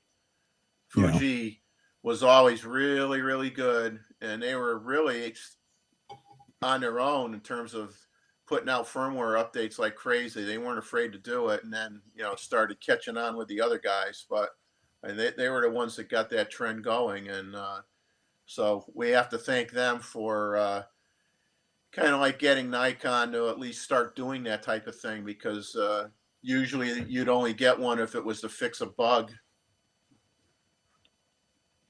Yeah. Share your experience. Yeah, Roy, we all kind of listen to you on, especially a lot of the lenses, since you're already actually producing things professionally, or at least profession in this case, your job, your profession.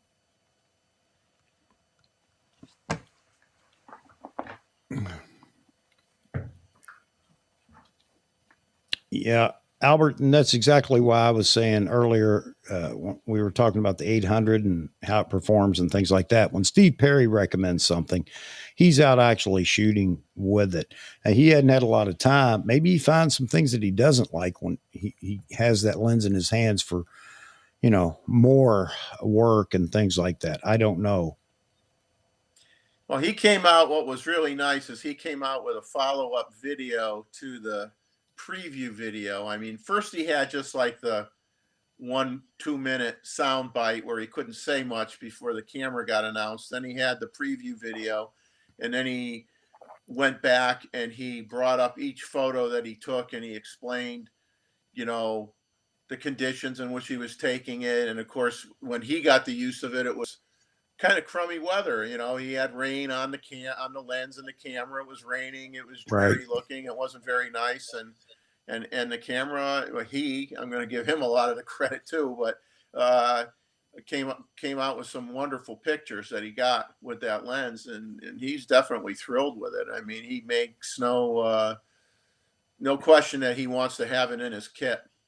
Yeah, and absolutely. and and that's good, because he did buy an A1. He did buy a Sony A1, and he was using that as well.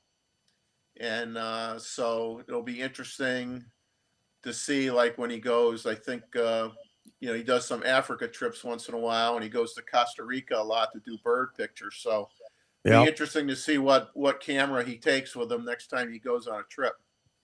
Yeah. He did mention though he wants to try the PF Trio out, even though the 300 and the 500 are F mount, but he wants to add the 800 Z mount to that gang and take the three PF lenses out and do a wildlife shoot with just those lenses. Well, no doubt the 500 is fantastic. I mean, every photo you see, not every, but the majority of the photos you see with the Z9 right now or so far have been with the 500 PF. So no doubt it's a fantastic lens. Well, we knew that before the Z9. So Well, some people have said, well, if they just came out with the, now they got the 800, that's going to be out PF. If they came out with a 400 and a 600 PF, and you had the F mount, you'd have all the PF lenses you could put up with. You'd have the 300, the yep, 400, the 500, the 600, and the 800, and you yep. could you definitely you could just buy the PF workshop there, and you'd be set for life. You wouldn't need anything else. So well, I guess the PF lenses, you're not going to get a 2.8 PF lens. No, no. I was going to say, is that a question as to whether you can do say a 600 PF TC lens? I guess there isn't a reason why you couldn't, but maybe 600 PF is going to start at 5.6 rather than F4. So Yeah, it's just like I said, it's hard to tell based on the outline of the 600 that they show on the roadmap. It almost makes you think it's not a PF lens because it is bigger than the 800 PF height wise yeah, by about, from what I could calculate, roughly by about 0.7 inches, 0.9 inches bigger, yeah, and it is wider as well, bigger diameter. right. So it may not be a PF lens, but then I could be totally wrong, which wouldn't be the first time. Won't be the last. Yeah. So it's a good comment here from Chad. Nikon really seems to be on to something with this PF technology they do. Is anybody else actually doing that? No one else has a PF lens that I Yeah. know of. Nobody. Maybe that's what Canon should have done with their 800 instead of the F11. But then again, it wouldn't be as cheap. So maybe that was their intent, was to give everybody 800 millimeter. It's just not going to be, the best lens out there. I have no doubt the resolution on it's fine, just being F11. But that said, the 1-400 that I have, when I put the 2X on that lens, then it becomes an F11 at the long end. So it's 800 F11, no different than the Canon version. Well, I wonder if Nikon, if I'm sure they, you know, theoretically, if they patented the PF technology, maybe no one else can use it, can do it. I don't know how far I the don't know. patent would go. I don't know if the patent would prevent anybody else from making a similar lens or not. Yeah, I don't know. Yeah. Yeah, yeah, that other 400, I'm guessing will be a PF also, Gustavo, unless they just make it 400 um, F4 or F5.6. But why not make it a PF if you're going to do that? Yeah. David says, Canon's got to watch their bottom line. Yeah, nothing is cheap, but everybody keeps talking about Nikon. The lenses are so expensive. When you compare it to all the others, yeah, Sony's got more of an offering out there, but I mean, they've got everybody and their brother making lenses for them.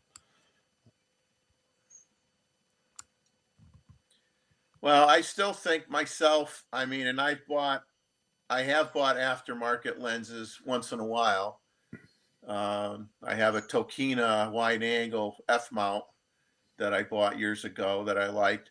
But the bottom line is they're always, all those companies are always reverse engineering to try to figure out what Nikon's doing, and nobody's going to do it better than Nikon. So Right. you may offer a better price point, but then you could end up buying a Sigma lens someday or something, and Nikon does a firmware update on the camera, and now that Sigma lens might not work anymore. So you run the risk of buying something that works today and won't work tomorrow, because Yeah. Nikon's not going to be in the business to keep the Sigma lenses necessarily working in their cameras. They worry about their lenses working in their cameras.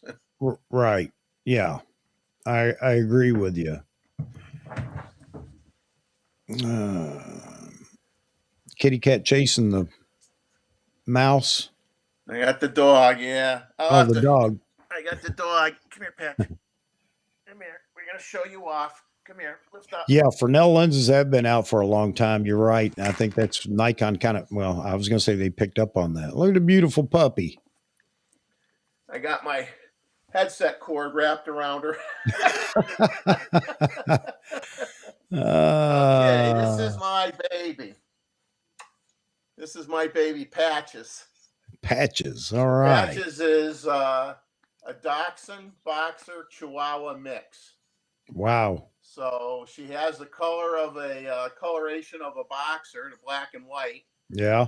And she has the short legs and the body of a Dachshund. And she's, I've always had golden retrievers. And I hate to say it, she's beaten them all. She's the best dog I've ever had.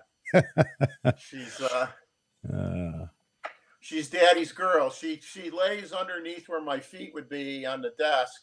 Yeah. And has to be with me all the time. And then once in a while, she gets that hankering for got to throw the ball around. So if you see my head disappear, I'm picking up the ball and throwing it, because I got to keep my baby happy. Right? You go down.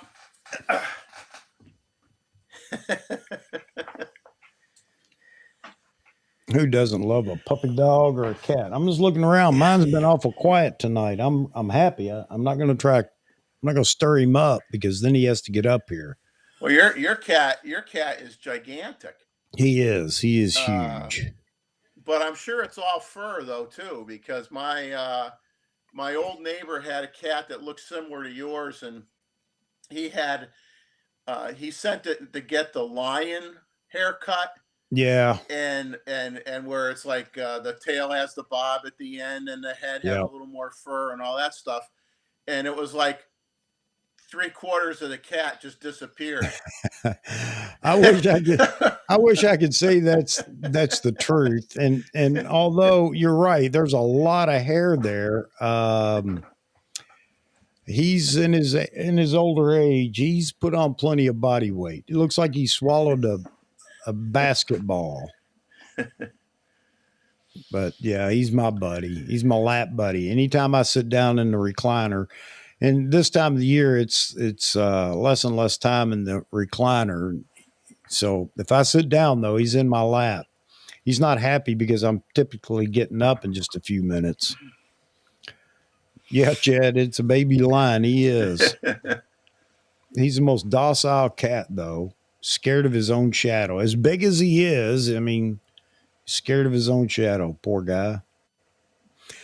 Oh, man. Well, so with all that's going on, everything that Nikon's talked about, I'm still convinced the Z8 will be announced this year.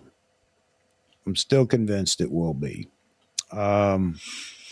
Because now I think more than ever, since Nikon seems to understand where they stand and where they need to be going and what they need to do, I believe that they understand how important it is to fill that gap and compete with the R5 and the A7 IV. And they really need to do that. And I think that's going to be the camera that's really going to solidify them back into the market, not just with market share, but just the fact that they compete at every level at that point.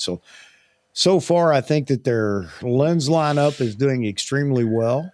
Not to mention the fact that you can obviously still adapt your F-mount lenses, But the Z mount lenses, excuse me, especially the S line with the larger aperture, um, I think they're just fantastic. Will they compete with Sony on number of lenses in the next year? No, no. Sony's been playing this for a long time, not to mention the fact that they've got anybody that makes glass making glass for them. So it's going to be tough to catch up with the numbers, total numbers. But as far as quality goes, I think Nikon's right there in the mix with, all the major brands. The quality is Yeah. definitely there.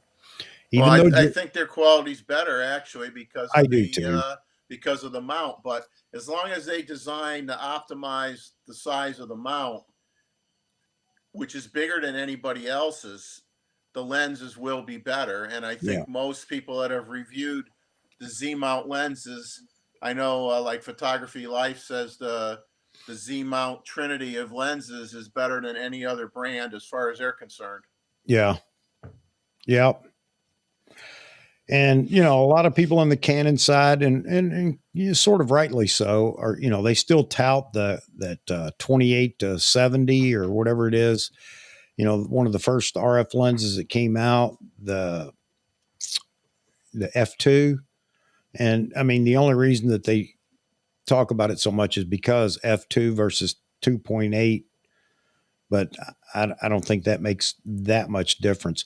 So when do you think people are going to start complaining about no 1.4 lenses? I don't think we're going to see any in the Z line, at least not anytime soon. Well, everybody's buddy Jared complains about it all the time. Yeah, I think he just found a niche there that he can complain about, and he's not he's absolutely correct when he says they don't exist. Yeah, well, duh, we know that. But to say that you have to have that, the 1.4 lineup, we just got too used to that. The 1.2 is the 1.4 now. Yeah. I mean, if you have a 1.2, your depth of field, you're going to get the nose in focus and the eyebrows are going to be blurry. I mean, it's just so shallow. I mean, most portrait photographers are not going to use that lens at that f-stop for No. portraits. They're going to stop down a couple stops probably. They want to make sure, from the nose to the ears is sharp or whatever. They're not going to say, I'm trying to just take a picture of the eyelashes and Yeah. So in the studio, you're not going to see on a regular basis photographers shooting anything in studio at 1.2. There will be a few exceptions for whatever reason. Outdoor photos, yes, you will see people shooting it wide open at 1.2 for different depth of field reasons. But that's manageable because of the distance from the individual, of course. At 1.2, your depth of field deepens the farther you are away from your subject. So, but it still renders the background extremely creamy. Oh, which reminds me, somebody was not complaining, but concerned about that 800 in the background. Talking about the fact that because it's f6.3, it's not going to have the same out of focus area or bokeh that a 2.8 400 2.8 will have. And I completely disagree. You won't have the flexibility that you have with the 400 2.8, meaning the distance from the subject to the background. But Steve Perry was absolutely pleased with it in his time with the lens, talking about the out of focus area. So that's a manageable yeah. thing as well. Yeah, he had shots where he had, a little bit of grass in the foreground. So the foreground was blurry, the subject was sharp, the background was blurry, and it looked Yeah. really, really good. Yeah. And Ched's asking me if I say F4 is good. Well, F4 is good, but it's not going to. I mean, F2.8 to me is really good in terms of the bokeh, 2.8, 1.8, depends on what your millimeter lens you're using. But um, you know, f4, and if you're not shooting at 7 in the morning, you Yeah. know, there's nothing wrong with an f4 lens. But yeah, your best bokeh is going to be with the lower apertures. But then It, you gotta look at what you're shooting. if it wasn't good enough, the F4, the 600 F4 would never have sold. And Yeah, how and many working wildlife photographers, how many of them own a 600 F4? So, I mean, I have an 85 1.4. Like I said, would I go and get an 85 1.2? Well, you know, if I was like Chuck, you got a studio set up, and you know, yeah, you know, maybe you would, you know, shooting outside, like you said. But I don't do it enough to justify dumping the 1.4 to get the 1.2. But if I didn't have the 1.4, yeah, I would probably get the 1.2. you know, I've never liked that 85 1.4. I have it, You know? but I've never liked it. I don't know why. I don't know. One, it's slow. Mine is. Maybe it's just my version, my copy of the lens, but I have the 1.4G and it's just extremely slow, it seems like, to focus compared to every other lens that I own. That's what, Some like the new 105 macro for the Z, using that for portraits. yeah. I considered that a few weeks ago, even picking that up. But for as little as I would use a macro lens, not that that's all you can use it for, of course. I have the, oh shoot, Zeiss F2 100. Man, you talking about some beautiful glass. Of course, it's all manual focus, but man, it's just beautiful. I Well, don't know what. you've got the 200 2.8 too, don't you?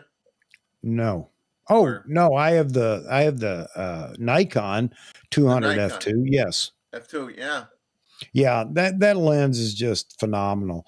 Obviously, it's not a lens you use all the time, but yeah. I have taken it out and shot events with it, and I love it. But I will admit that one's a bear to hand hold all day long shooting. But that's the only way to really shoot Yeah. that lens. That's what it's for. I think that's one of the few that Verhagen was hanging on to as well, wasn't he? Yes. Yep. Yeah. Outdoor portraits. I agree, Max. Uh, I like Ched's comment when I hear slow AF. I want to ask if they shot 10 to 20 years ago. Yeah. yeah. Yeah. Yeah, you only focused as fast as you could turn the Yeah. turn Or the even when, barrel. or even when AF was available, it was slow. Yeah. Yeah. No, you're absolutely right, Chad. You're absolutely right. We are spoiled, but I mean, when you have so many offerings, you just, I don't know. A lot of people say they just like it for the rendering. And, I'll agree with that. I'll agree with that. Well, the old thing is too, the more you get, the more you want. It's just the way things are. You Yep. get spoiled, you want to get spoiled some more. Yep. I agree. I agree. Oh, man. And I don't know why I am beat already today. Yeah. David says he started in the days of manual everything, including film advance. Yep. I did too, David, Yeah. believe it or not. I didn't shoot a lot back then, but I started out the same way to include, again,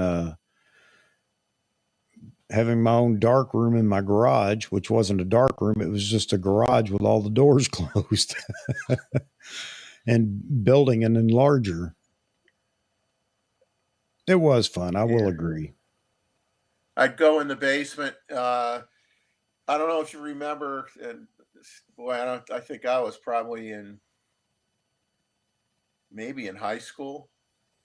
They came out with the unicolor enlargers with the unidrum, where you pour the chemicals into the drum and you would roll the drum back and Hmm. forth, so you weren't using the trays to Yeah. develop your photo. Hmm. You'd put it in the drum, add the chemicals, you'd roll the drum back and forth and take the paper out. And I had one of those, and I remember buying that from a department store, the enlarger and the drums and all that stuff, and doing it, and that was crazy. Although I never did black and white, I just did color. I never did black and white, but Max, I've never touched the D780, and everybody talks about how it was the camera that just should have been, everybody should have been raving about because it was, that good. But it just fell at the wrong time, I guess, between DSLR and mirrorless. Affordable yeah. D6 with all the latest tech minus the mirrorless. Yeah, I had never heard it uh, compared to the D6 like that. Well, they had the D780. What was good about that was like with the D850, if you went into live view mode to do your video, it was using the contrast detect autofocus, which was really slow but accurate. Wasn't using the phase detect autofocus. And when they came out with the D850, you had the conventional autofocus for the when you were doing stills, and when you did video, it was using phase detect sensors that were on the actual Sensor. on the sensor. So Yeah. you had like a hybrid between a conventional DSLR and a advantages of mirrorless in a DSLR body, and it was really great, and it should have taken off. And I think they were hoping if they were going to come out with a D850 replacement that they would have put that same technology on the D850, but the D780 did so bad that I think that kind of like messed everything up. Yeah. Well, I mean, wasn't part of the problem though? It's the timing on when it was actually released. Yeah, I don't know if they didn't market it well, or I mean, of course, by that point, Sony had a lot of mirrorless cameras out, so that didn't help. Yeah. You know. Albert said he heard great things about the D780. I've never even known anybody that owned it. Now, I'm not saying there's anything bad about that camera. I've never talked about it only because I've never touched it. What's the prices on the 780 now?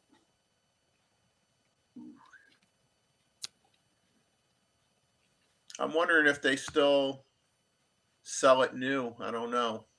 I'd have to look it up. I can look it up, see if they do.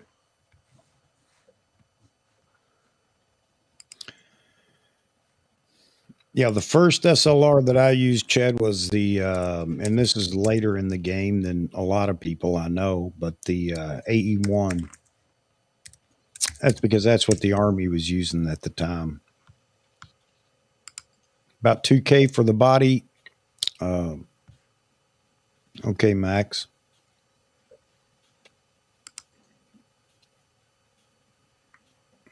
Yeah, when I was young, my first I had a Minolta XGM SLR, and my cousin was shooting a Canon AE1 program. Yeah. Yep. So we were always comparing the Minolta to the Canon, and Minolta had a lot of great products, and I mean I think that's what helped Sony move so quickly too. Was they obviously inherited a lot of the Minolta engineers, and the Minolta engineers were very good. They made good stuff, and they were the first in a lot of areas with cameras. Yeah, I need to get some film and shoot a little film just for kicks and grins. I'm so spoiled to digital, though. Now I actually have to think before I press the shutter if I shoot film. uh, Yeah, they still sell the D780 at starting at $22.99.95. okay. Yeah, I never even knew what the price was for that camera. They call it an FX advanced entry camera. Hmm.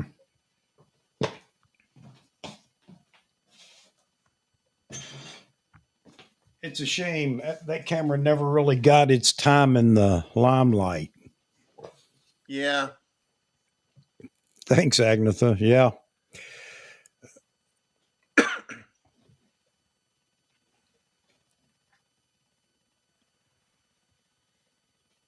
Is the EVF in it enough? I don't know. I don't know. Max, I wish I could give you some insight on it. You know, I hate to say it this way. Maybe the best way to get a feel for it is, if you don't know anybody that has it, is go to B&H and look at the reviews that people have left on it. I don't know. I can't imagine the EVF on that camera being any better than what we have now in the Z6 and Z7 series. But is it good enough?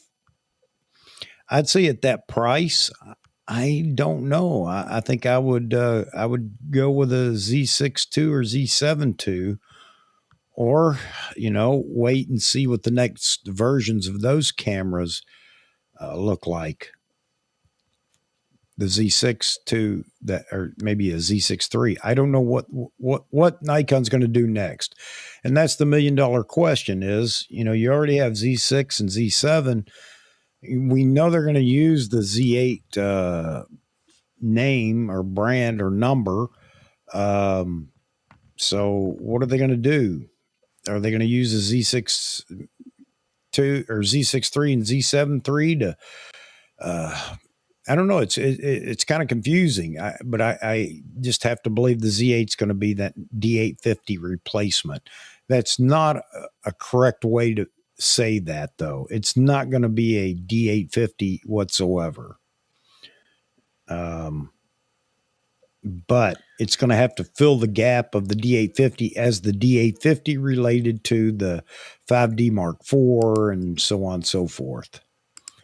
But now the Z8 is going to have to compete with the R5. The R5 is a great camera. A lot of people shoot that camera. It's it's got its shortcomings, the overheating issue or whatever. But then again, how many people were going to shoot other than somebody shooting some kind of a concert or a recital or something like that?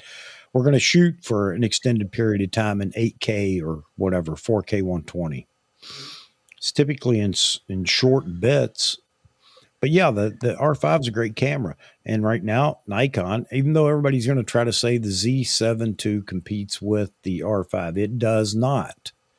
But according to Nikon and all the information that they've just laid out, whatever comes next is definitely going to carry over all the things that are found in the Z9. They know they have to push that out to any new cameras coming down the road. Even a Z7 III and a Z6 III are going to have to carry over some of the capabilities of the Z9 in those cameras. So that idea that was only for the flagship and everything else is going to suffer, that was a stupid strategy, not for Nikon, but for people to even consider. That doesn't make sense at all. No, I think, you've been brought it up quite a few times, and you got that $3,800 price point. You need to fill that in with a Z8, and you need to do it soon. And then after you do that, then you can maybe try to address the $1,000 camera, for entry level beginners type of thing. But you got to get the Z8 has to come out first. And like you said, I mean, I agree with you. I think it'll at a minimum be announced before the end of the year. Everybody will know what it's going to have, and it's just a matter of when they'll actually be able to start shipping the product. But I mean, they have to announce it this year. Yeah, they do. And I don't even think that's enough personally, but they have to at least announce it. Yeah. I think that camera needs to be, even if they go the route of the Z9 last year, so that, yeah, it's announced this year. It doesn't begin, the official announcement doesn't happen till late fall, i.e., October. And it begins shipping right before Christmas, which would kill me. I think that's bad.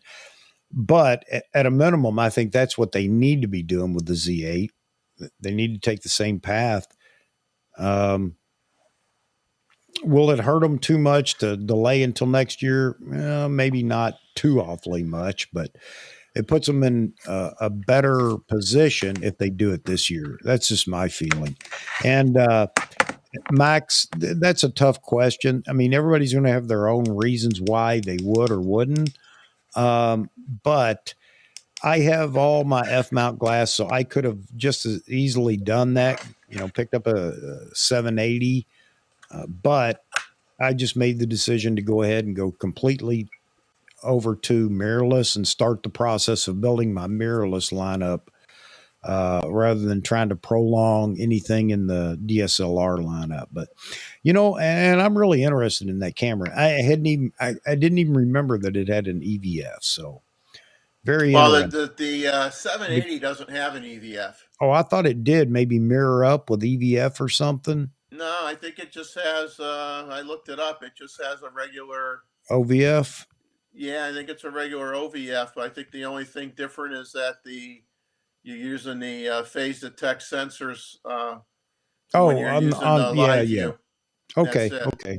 But All right. so because some people love the optical viewfinder better, so they kept that in it. But the thing That's is, though, if whatever. you're going to pay $22.99 for the D780, you could get the Z6 II for $2,000. So I would go with the Z6 II.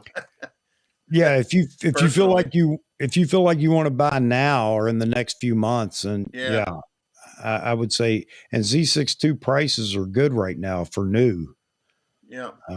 Or if I just wanted to, you know, dip my toe in the water with the mirrorless side on Nikon, then I would actually watch Nikon USA and their refurbs. Yeah. And you're getting a quality product from them, when you get the refurb from them, and you can get them relatively cheap. So, I'm going to share a little bit of bad news, I think. oh, I was kind of holding off on it. I didn't want to ruin things, but I'm probably going to have to. Well, not probably. I'm going to have to send my Z9 in for repair. okay, I've got that infamous error message that's coming up. Press shutter release button to reset. yeah, And Steve Perry's Backcountry Gallery Forums has a whole section on under topics Z9 shutter errors. And in one case, a non-NPS person, Nikon, gave him a new camera. In another instance, he got a written response from Nikon. They had talked to Nikon in Japan, and they're saying that problem is related to the sensor shield. okay, Now, I've had that error come up probably a half dozen times whenever it feels like it. There's a person on the internet that has a video where he shows himself, camera. He's filming the back of the camera and he's hitting the shutter release button and takes 3 pictures. The fourth time the error comes up, he clears it out, takes 3, 4 more. The error comes up, and he was on a job at the time, and lucky he had his backup camera, or he would have been sunk. So it's something that they don't want to talk about, and they people that have called, I guess, about it, that they claim they have no knowledge of the problem, but it seems like there's more than one person who has the problem. So hopefully it's something that they take care of quick, but I don't think it's a firmware upgrade type of problem. So I'm just holding off because I got my dealer talking to the Nikon reps, and I sent him information and a couple letters, and of course we got the baby birds that are being born right now down here, and I'm going to rookeries and taking pictures of baby birds and stuff, and it's like it's not broken severely, but I mean, I have that problem and a few others I've had with it. So unfortunately, I'm going to have to send it back, and that really bums me out really bad. No, I hear you. I hear you. And yeah, of course, Nikon's getting all kinds of hate mail from the other manufacturers. I don't mean from the manufacturers, from their fan base about how Nikon, you have to send it looks like a lot of people are going to be sending the Z9 back to Nikon for repair. But they fail to recognize that every one of the manufacturers have had that issue at some point in time. Even the latest for Canon was the R5C. Didn't they halt shipping that camera Yeah, because of yeah. issues? I think the So, A1 had EVF problems too yeah. I mean, in it's the just, beginning. and I love the people that say, well, I'm tired of their quality control is this and that. Oh, please. If you think you're going to find the perfect this or that in the perfect world, get over it. You're not. Cars are the same way, No, they I mean, it recall. is what it is. I mean, Yes. I It, mean, I had to send my D850 back to get yeah. a new lens mount put on it Yeah. and a new Yeah. connector. Yeah. I It's, mean, it's ridiculous. as they say, that four-letter word happens, and that's life. Yeah. So yeah, no big deal. It's just one of You those know, things. So Max says, Jared Poland said AF was bad on the Z6, Z7. Yeah, he did. He did. He said that most definitely. But then again, he was already in the Sony Canon camp or Canon Sony camp. I don't know which one he considered better, but so yeah, he was mad at Nikon too, I think at the time, because he wanted Nikon to be, to dominate like they were doing or had done in the DSLR market and everything else. Yeah, I don't put much into what Jared Poland says. I yeah, know you were he. kidding too. I mean, it was all down to the AF performance for sports and wildlife, and okay, yeah, there's some truth in that on the Z6 and Z7, but for like we talked last week, probably 90% of the people that own cameras aren't taking pictures of birds Yeah, and racetracks, race yeah, cars. So for everything else and weddings and portraits and family and the kids soccer game and things like that, the Z6 and Z7 are going to work perfectly fine. yeah. So But Albert, everybody's got to find that one thing to push the button on and just say, "Oh, look, it's not as good as mine." And it's like, it's what is it good enough for how you want to use the camera? yeah, exactly. And if it is, you don't have a problem, do you? It works fine. I think all three manufacturers seem to have some bit of technology that they're bringing out before the other two. Nikon beat them all to the game on the fully mirrorless, no shutter camera, but they'll follow up with their own versions of that. And I'm curious to see. I like Nikon's technology. What they obviously they'll catch up with everybody else, just like Canon's going to catch up with Nikon on the shutter thing and so on and so forth. But I just like what Nikon does as far as technology. Their R&D is, pretty cool. I like what they come out with first. So, yeah, we'll see what comes next. This is interesting. Albert says he has a pal that had D780 and said it's the best camera he ever owned, but he had never used a high end camera like the D850. Okay, but he really likes, maybe it had to do with the AF on the 780. Maybe that was Nikon's. That's where they began their. And why is this crazy thing over here frozen? I don't know, but I digress. Actually, I'm distracted by the other monitor over here. But I don't know. I don't know anything about the 780, and it's a shame. And I think somebody agreed that it just bad timing on when it came out. And Yeah, I mean it did 4K at 30 frames a second and 120 frames HD at the time. 24.5 megapixel camera, full frame. Uh, of course, the touch screen and everything like we're used to having now. And it was it was a very nice camera. It's just it just like you said. I think it came out. I think it was Nikon's way of trying to extend the life of the DSLR by nipping in the bud the weakness with video in terms of autofocus versus the mirrorless cameras, and it took care of that. So I think it was going to be like a bridge camera for them, where it hoped it would try to keep people in the DSLR market a little bit longer while they were still trying to get their mirrorless line together. yeah, and And I think everybody wanted a D850 upgrade too. yeah, And that wasn't what they considered the D850 upgrade. I remember those conversations yeah, now. yeah. So let's see. This is actually BFS talking to Chad, whatever model probably developed. Well, I agree it's been in development. Yeah.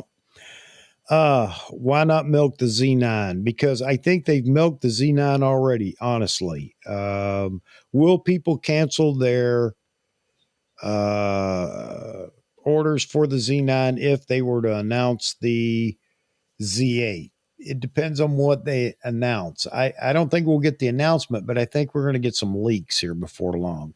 Nikon's announcements are actually planned leaks too, rumor sites and everything else. I mean, that's how they communicate. Not the best way to communicate.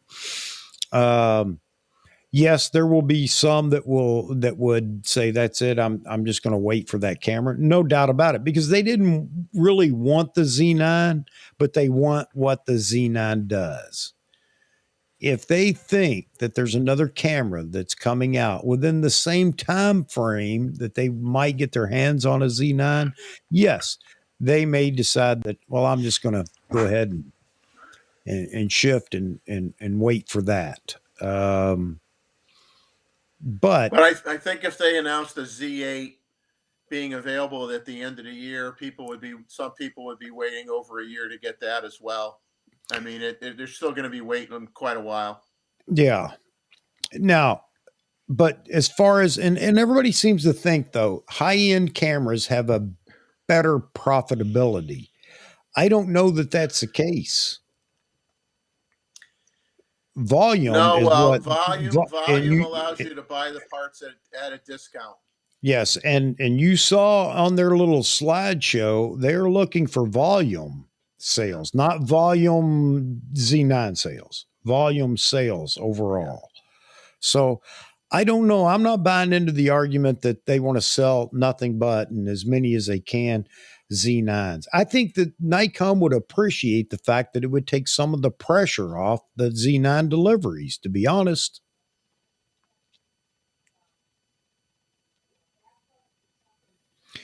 David Stewart, here's the infamous 100 megapixel sensor, which takes us into a whole different conversation. Yeah, I don't know. I don't think that the Z8 should be a 100 megapixel camera. I really don't. I think they have the makings in the Z6 and Z7 to go in those directions, be it video and high megapixel, high definition. But now that doesn't mean Nikon's going to go that route. But again, my prediction is not prediction. My druthers would be that Nikon takes a Z7 and makes it a super high megapixel camera. And there is your Z7 III or Z7 2R, for resolution or something like that.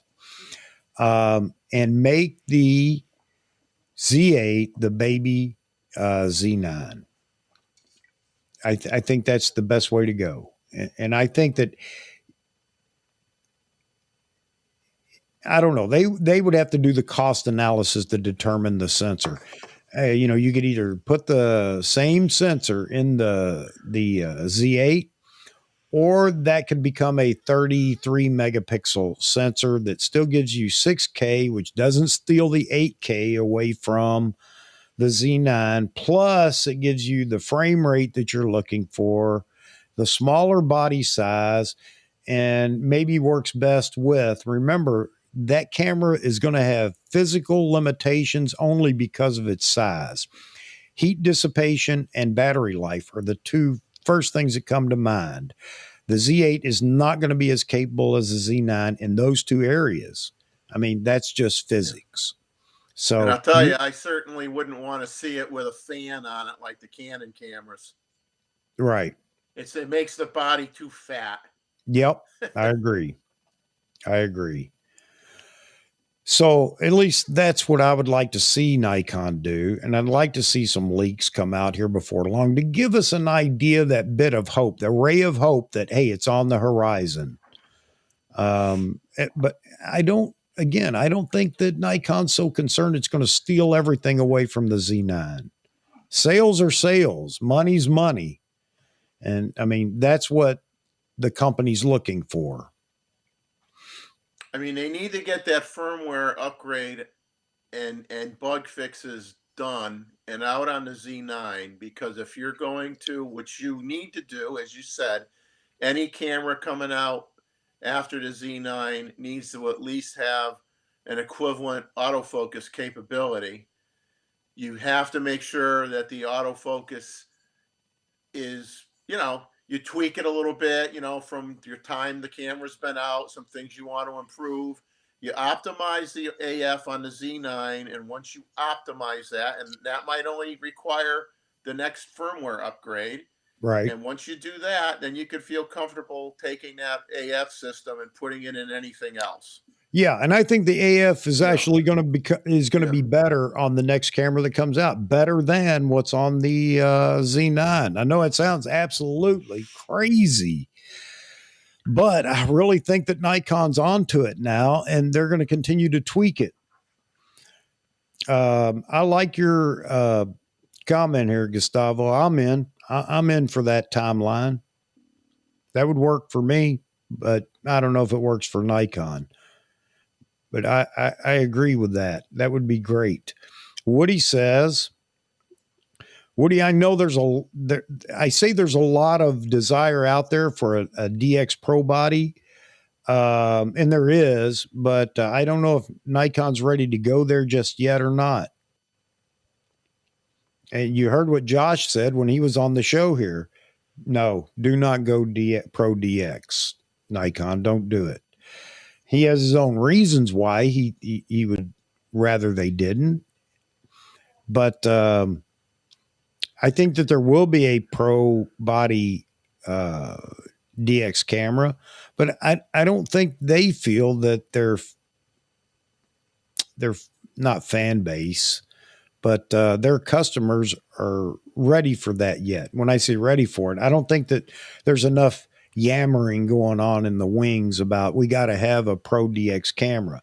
Now I know that that's not what you're saying. I know you're saying that you would consider it if it came out. I think that there will be one, but some of the people over in the other forums are saying that's what the D8's going to be. I disagree 100%. I don't think that's what the D8 or D8 Z8.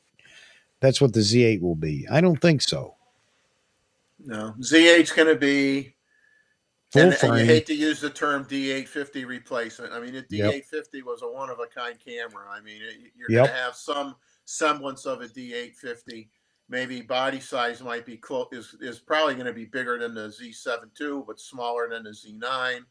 And it's going to have some limitations with, like you said, the overheating or a time limit, and they may do the 6K with the 4K oversampled. Yeah. Do something like that. Cut down on the frames per second a little bit to fit it in that price point, and not dumbing it down too much and making it a very attractive camera. Compete with the A7R4 and all that other stuff, and the R5 and. But I mean, I like the 45 megapixel. I think anything Yeah. from 45 to 60 ish is, I mean, 45 seems to be optimal for what a lot of people think for both video and stills, and without creaming your storage on your computer and making you spend a ton more money and getting a new computer and buying a lot more external hard drives to store the files and everything. 100 megapixels would kill me. I know that. Yeah, absolutely. Absolutely. But again, technology is moving ahead. So who Yeah. knows? A lot of people that are complaining, or myself and you right now at 100 megapixel, um, who knows what technology is going to bring? And I don't mean, and you have to shoot at 100 megapixel, shooting at reduced resolution. We're kind of there now talking about that. Uh, Maybe you can have a 100 megapixel sensor and just choose to shoot 45 megapixel stills raw that are just as good without so much I don't know. I don't know what Yeah. I have no idea what technology is going to bring, but it's going to be interesting. But I'd still like to see them Yeah. separate it. I mean, you've got the bodies. What are you going to do? You're going to drop the Z6 or you're going to drop the Z7 when you come out with the Z8? If that isn't your intent, then the Z7 and Z8 will not well, they will compete with each other a little bit, on cost. Well, maybe not, because they're at the same price point actually right now, or what I would hope would be the same price point.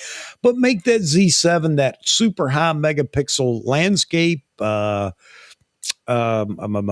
portrait camera for people that just that's their main concern.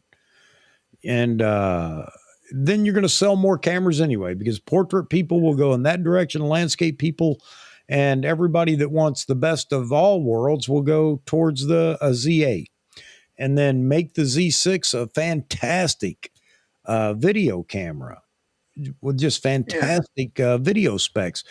I don't know how you go wrong with that. And let's just say that manufacturing is up to snuff and they can manufacture them, as fast as they sell them. I think those three cameras sell like hotcakes.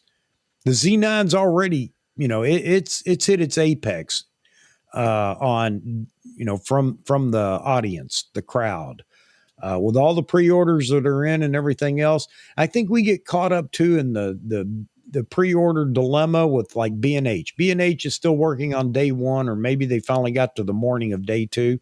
But all the small shops are still pumping out Z9s, not fast, but they're still moving Z9s out to people, even if it's just one or two a month.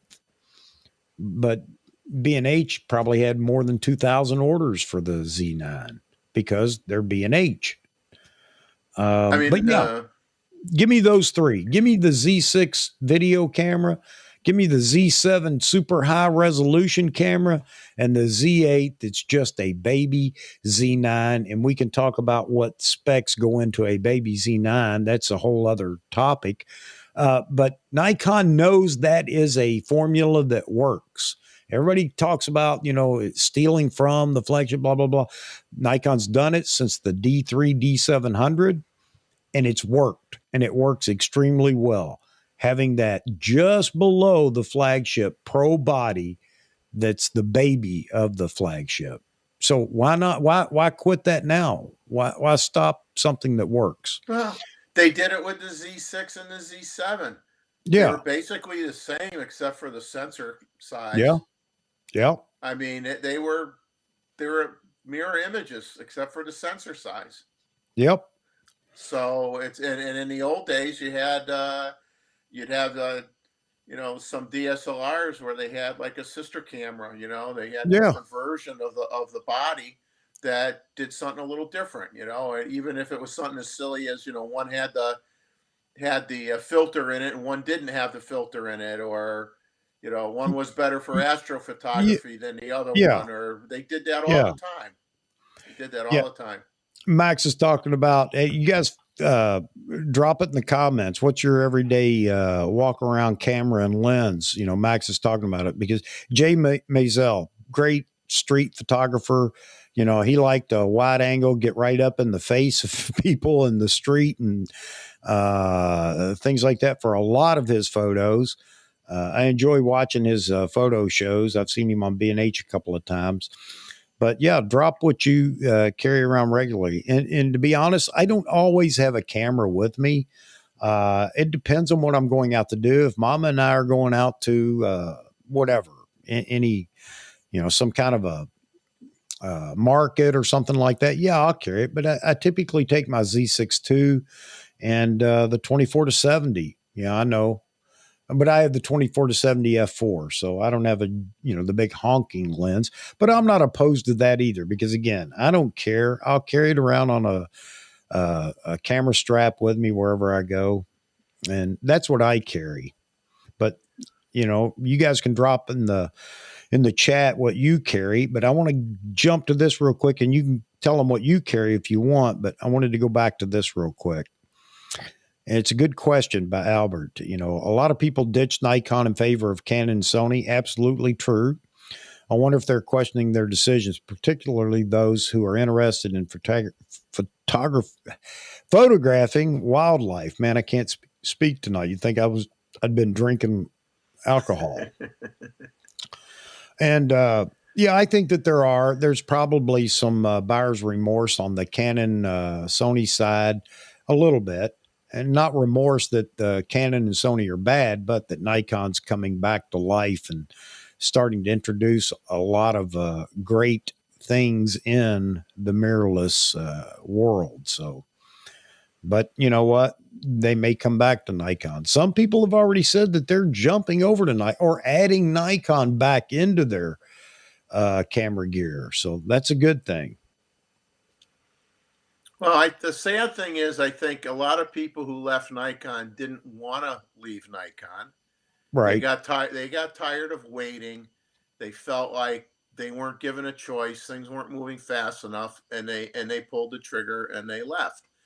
And then now that things are, you know, catching up and more on an even playing field now, you know, I'm sure there's a little regret that they didn't wait that little bit longer. But it's not like what they got is junk.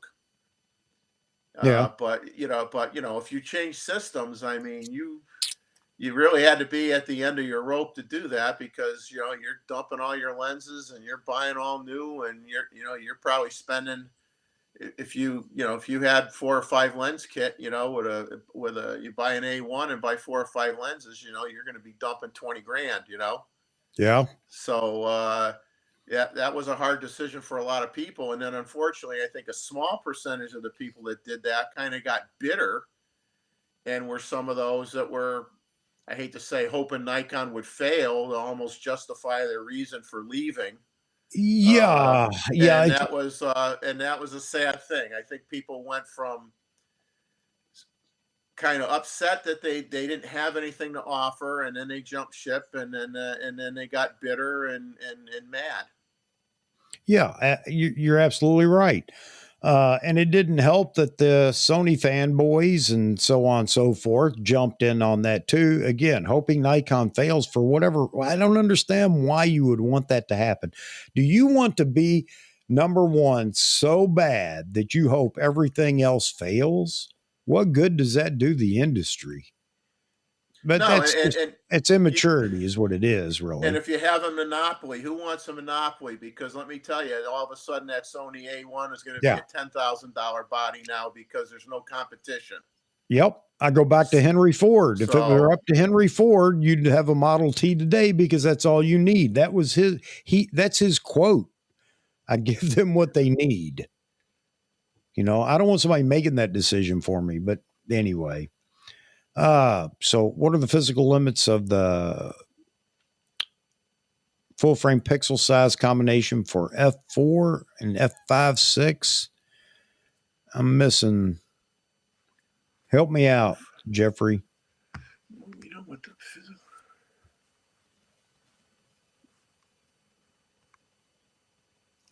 Uh,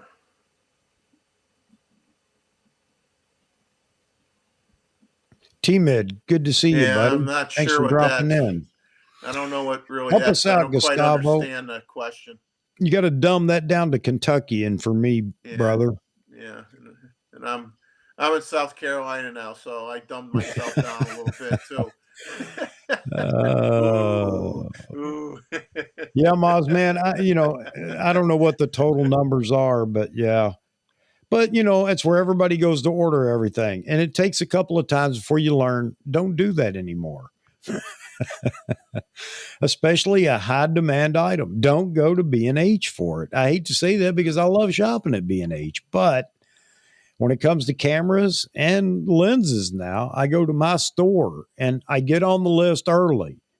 I even try to convince them to start a list when I have a rumor, and it works out for me. So that's what everybody should be doing. If you really want something, that's just the way it is nowadays.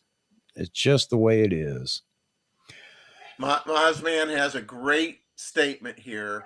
Oh, Nikon should have a gear buyback and get some of those toy Sony cameras off the streets and get those customers back.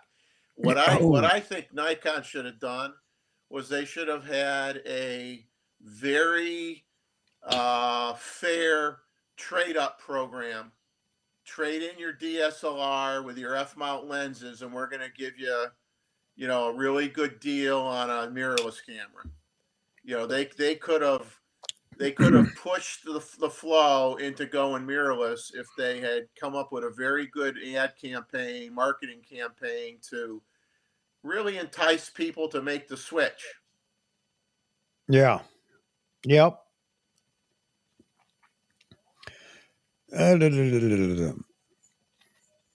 That's nice, Hassan. That's nice. Nice kit to carry around.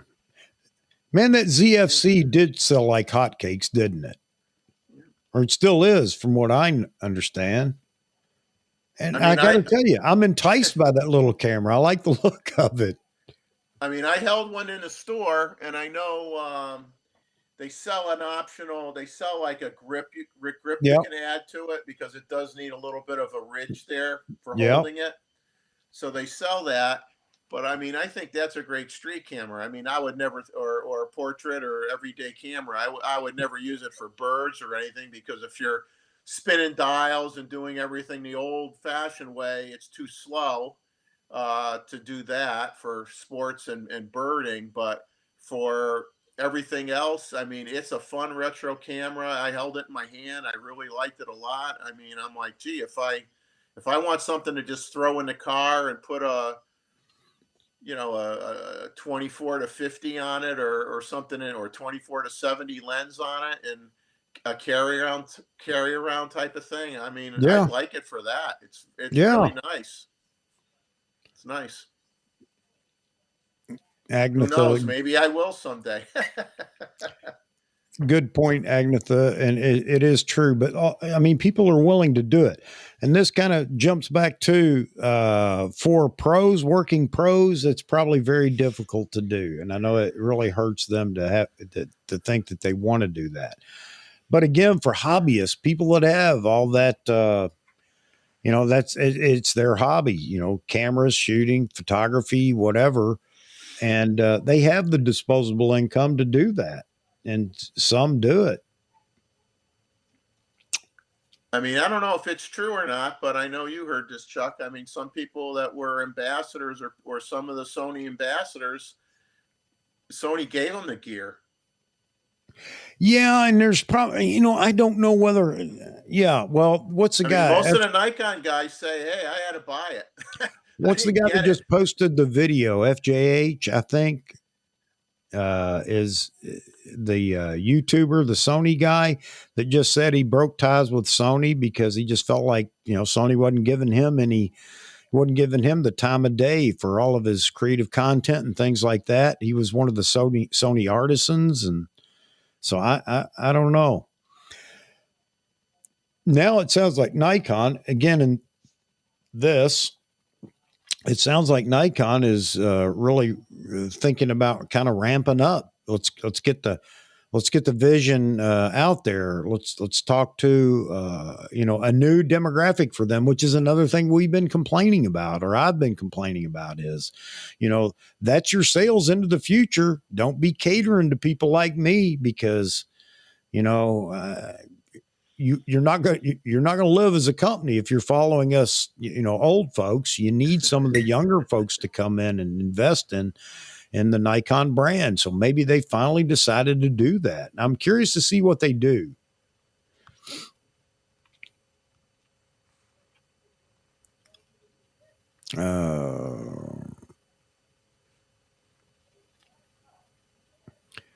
Okay, I'm learning Okay. something there. Thank you, Hassan. That I Thanks did. a lot. Yeah, I told you guys I learn more from the chat than I do my own research. You guys are great, and I hope that helps other people out. That we kind of spread this knowledge around. Yeah, I like the ZFC, man. Yeah. I like the look of it. I just got too many other things to buy first. If I could buy everything I want, everything, I just buy. Just tell Nikon, look, when you announce it, just put me on the list and send it to me when you. Just make hey Chuck, just make sure that you get a real good price for your house in Connecticut. That you buy a house that's a little cheaper in Tennessee. Then you're Yeah, going to have the extra cash, and then you could just go nuts. there you go. There you go. There you go. But you're going to have to give your wife a cut, though. Yeah. Oh, absolutely. Yeah. Absolutely. So now you're speaking another language, Gustavo.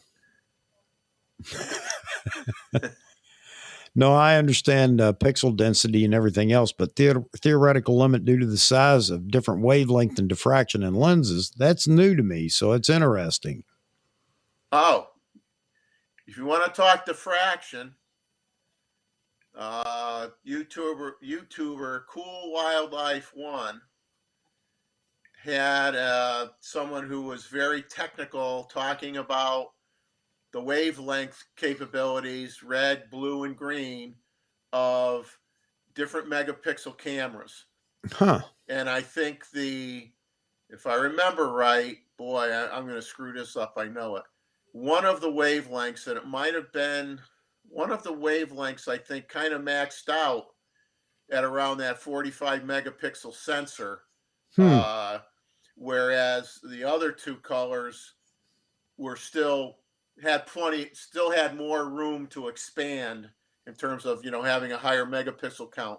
But the Yeah. 45 megapixel range seemed to be the upper limit if you wanted to have the maximum benefit of red, green, and blue wavelengths.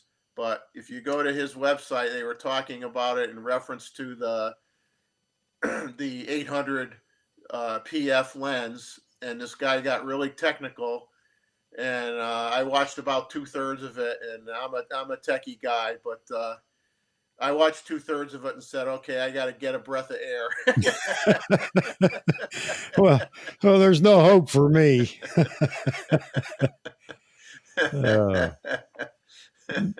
Drop his name or YouTube, whatever channel or whatever, in the chat if you want. Maybe others want to go investigate it that deep. Yeah, I mean, I didn't necessarily agree with everything because they were talking about. I mean, they were getting into, well, are you better with a 400 megapixel? I mean, excuse me, they got into the zoom ranges. They said, are you better with the 400 to f2.8, putting a 2x on there versus buying the 800 PF 6.3, and getting while, into all that.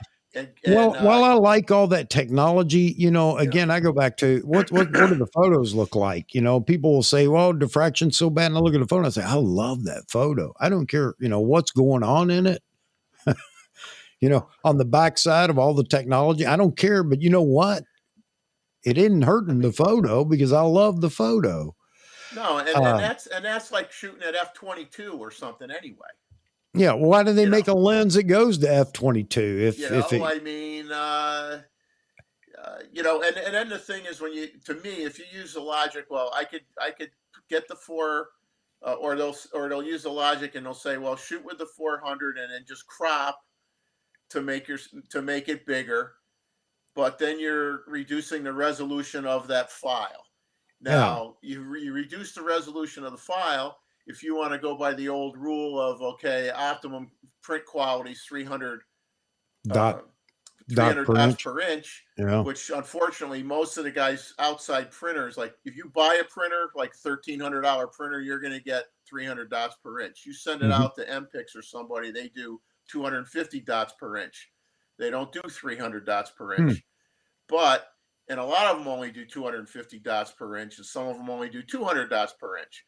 But anyway, to me, you're not comparing apples to apples. If I took a picture with the 800 PF and I filled the frame and I didn't have to crop, that's going to be the best, because now I have full resolution file.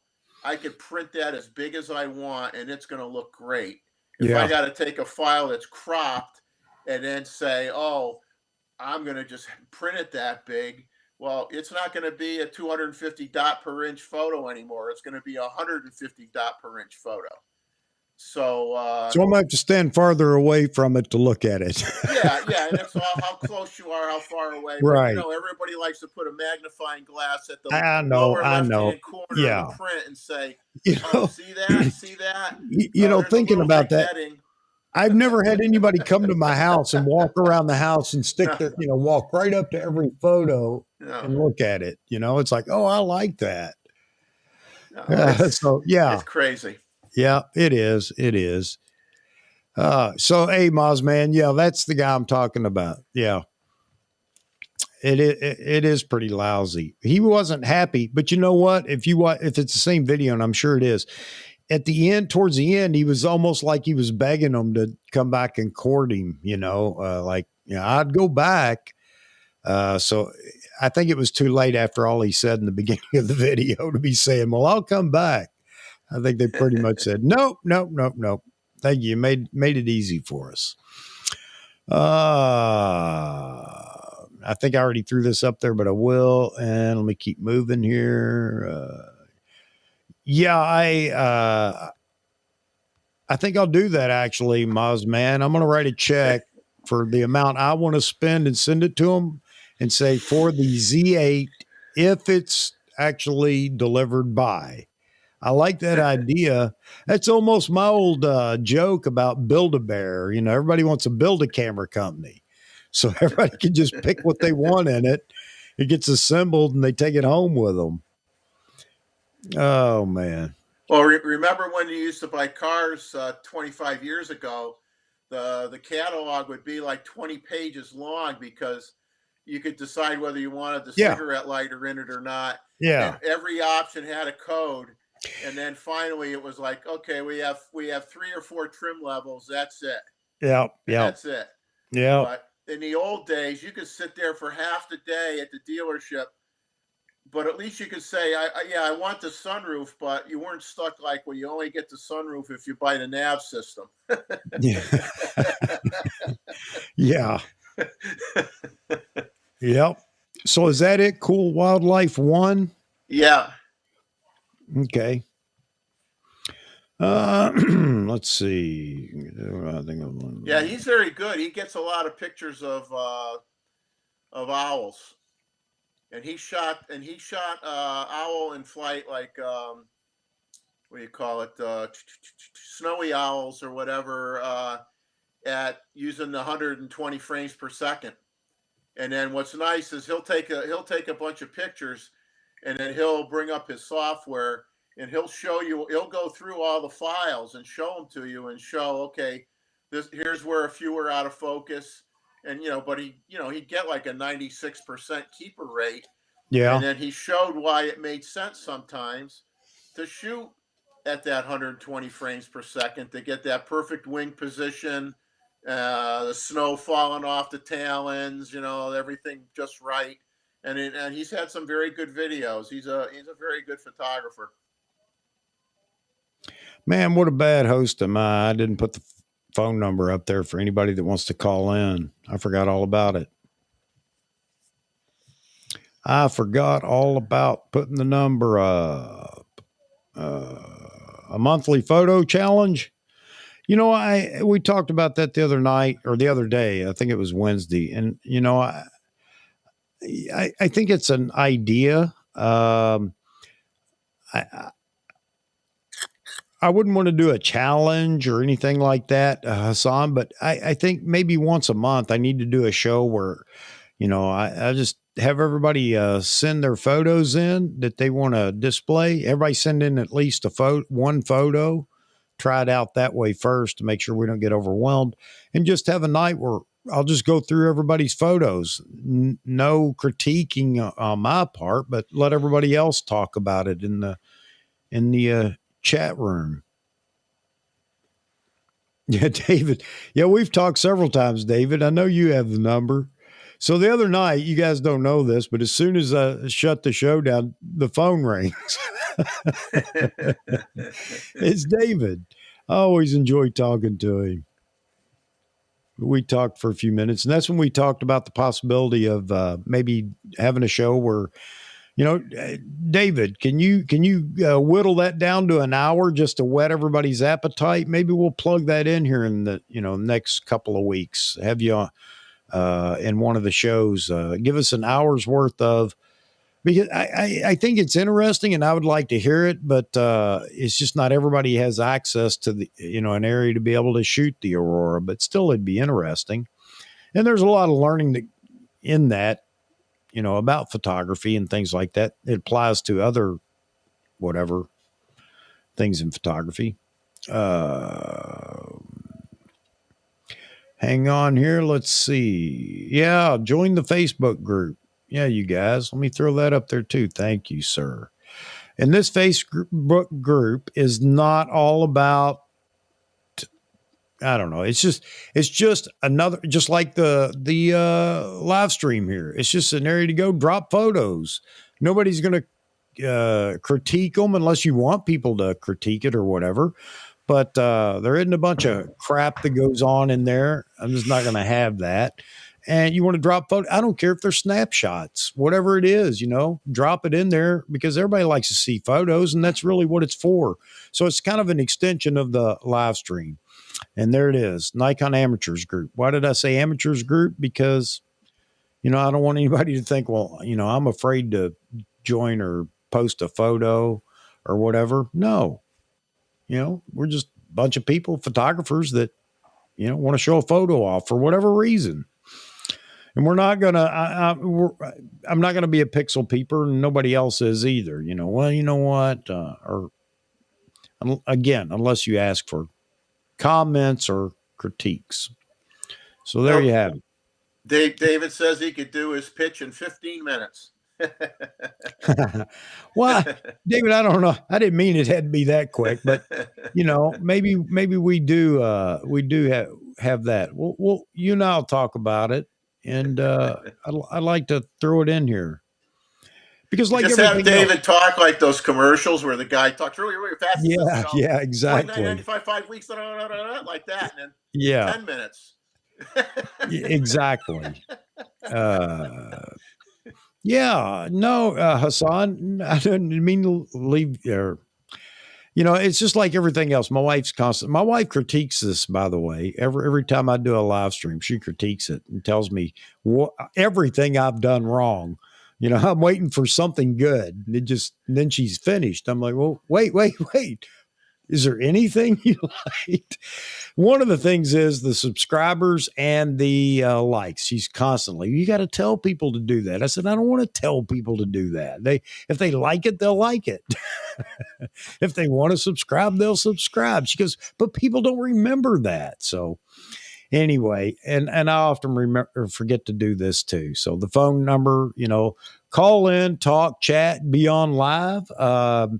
But yes, I do have a Facebook group, Nikon Amateurs Group, and it's just that. It's just everybody jump in, add photos or whatever. And I'm negligent because I need to go in and find out which photo is going to be the banner for the next month, and I haven't counted all the likes. So just so you know, if you haven't been over there, rather than me posting all my photos as a banner, which, who cares about that?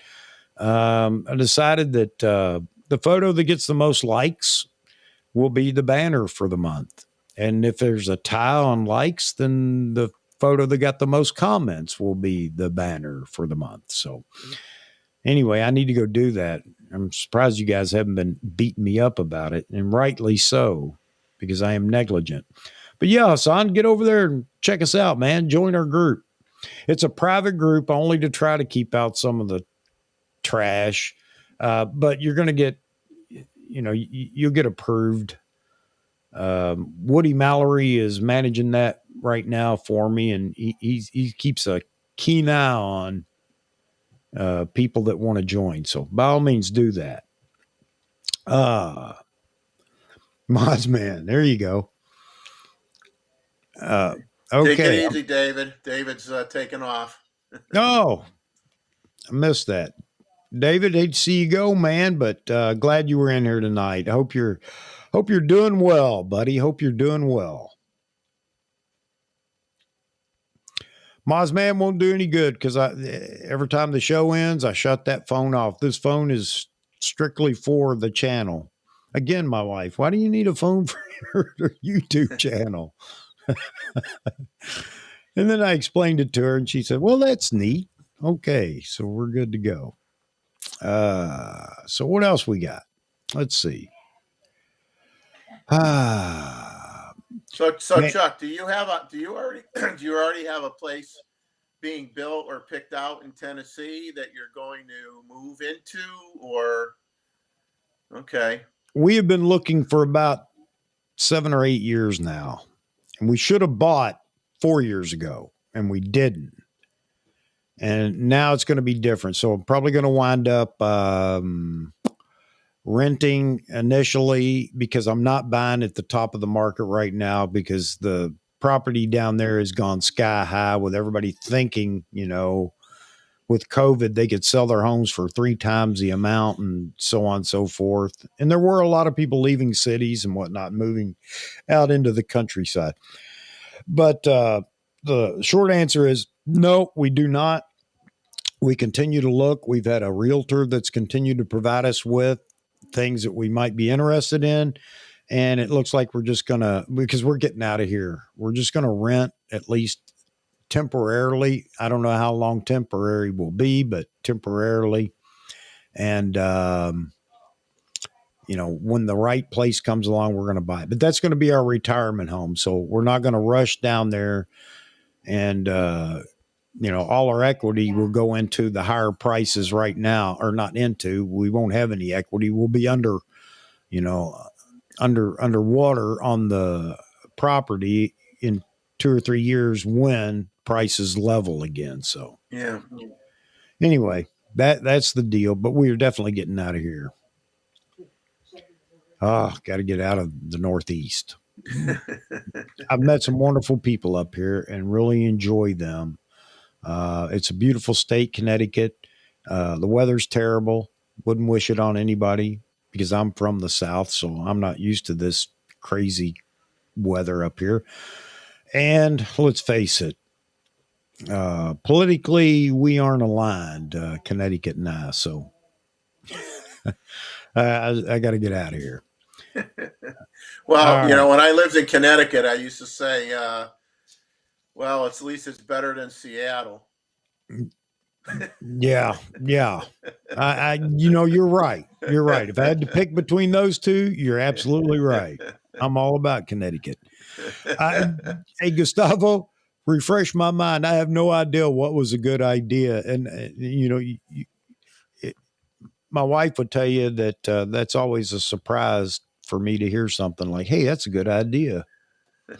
I'm just kidding. She loves me very much. She does. She supports me in everything I do.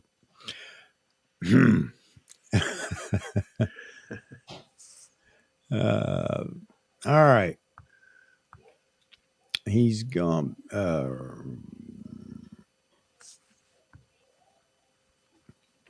Yeah, BFS. Yeah. So ours is pretty simple. I've got the iron fist of Woody Mallory over there. And again, no, you don't need pro photos or whatever. You just want to share what you're shooting. You know, we'd love to see it over there on in the group.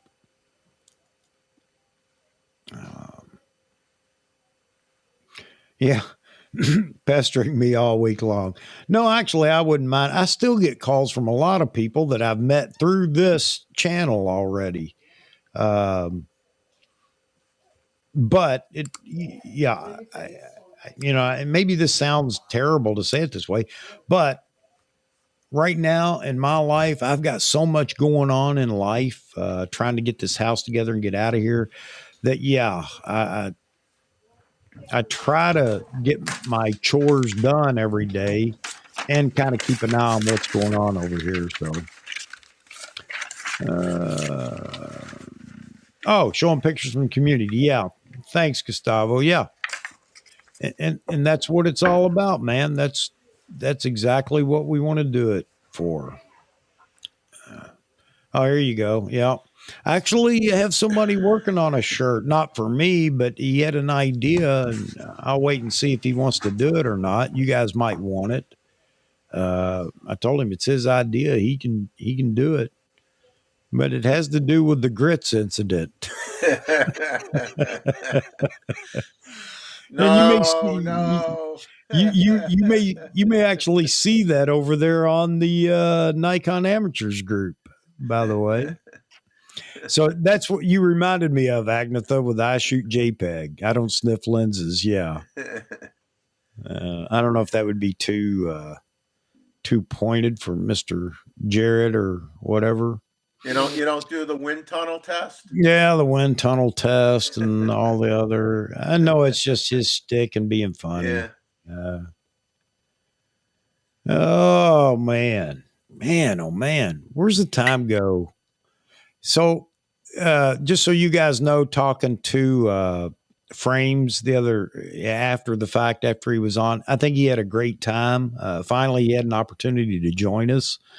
And again, it goes back to, well, how long is it? And I said, well, that's a good question. I think our record is almost 4 hours. And he was like, oh, no, blah, blah, blah. And I said, well, you know what? Everybody, here's the deal. You come on this show, first of all, be prepared to answer questions and interact with the audience, because that's what I want to do.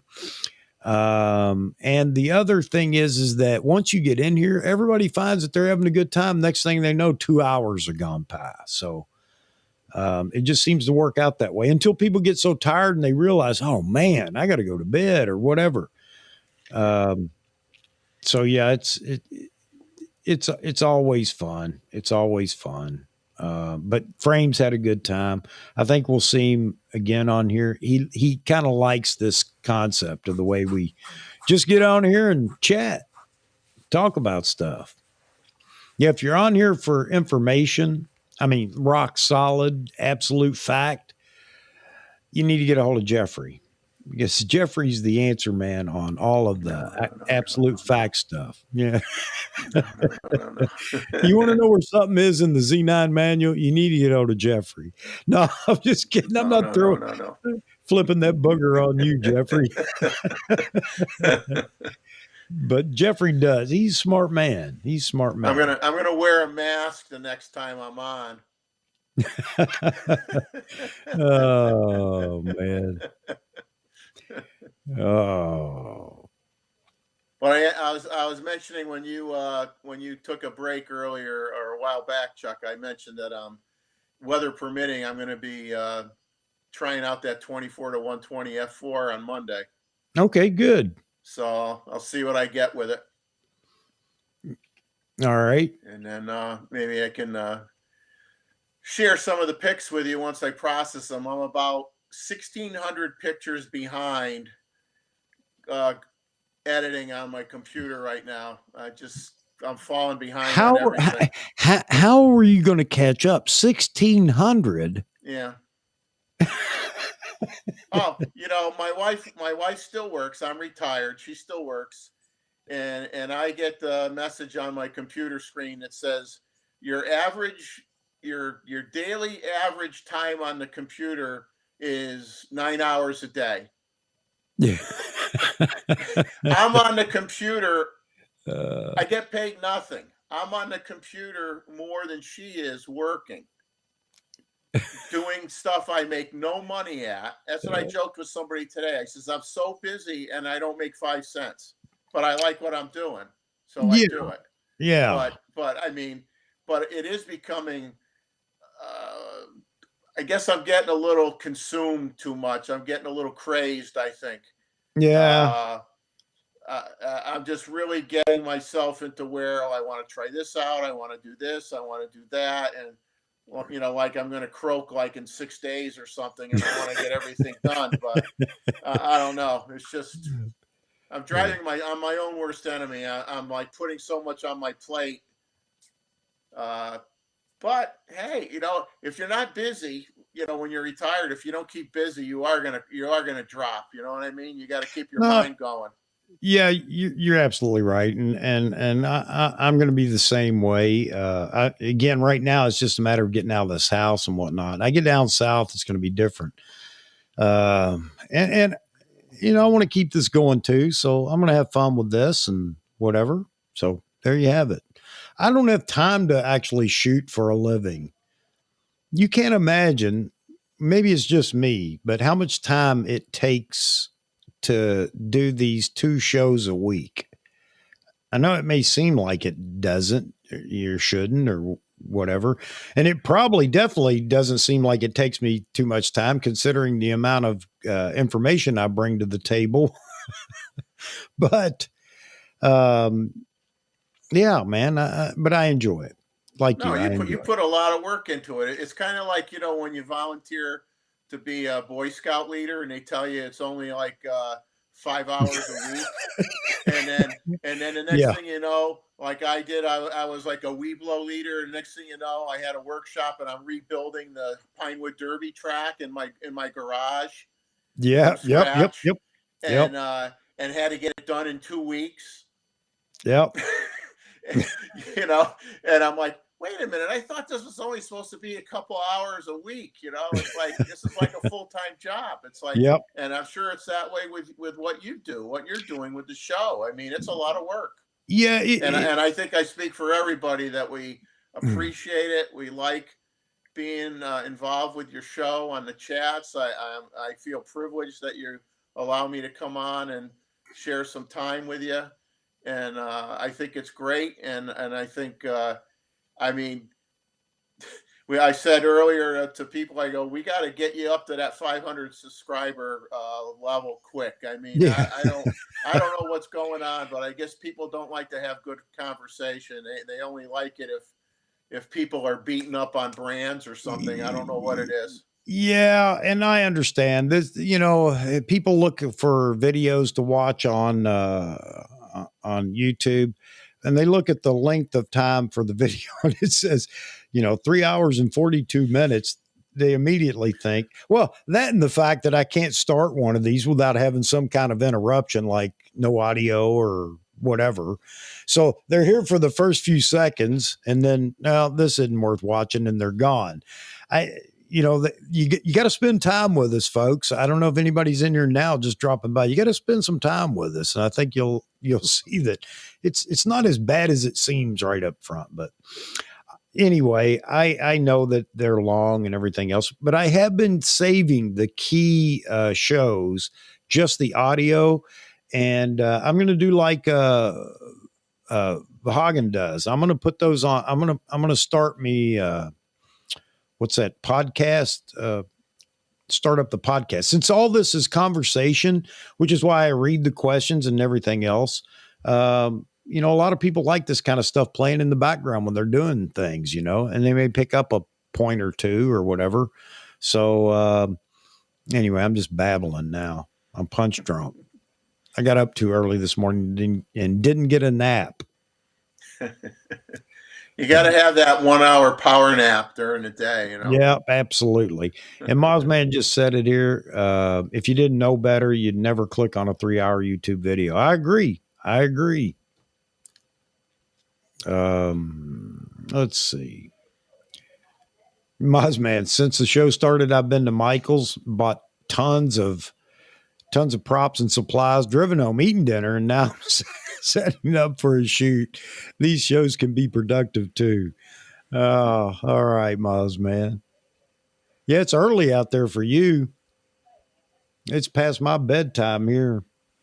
And I'm wound up after these things, so I can't go. My wife says, well, you going to bed? No. I'm too wound up after the show. Uh,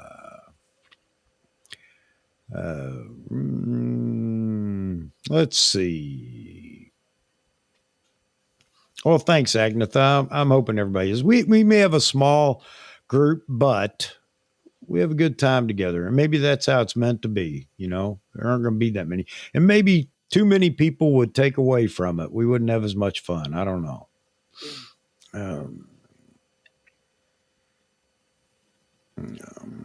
Well, what's nice is everybody that's on this chat are active with their photography. Yeah. And they're just not talking heads, you know. They're great people that shoot a lot.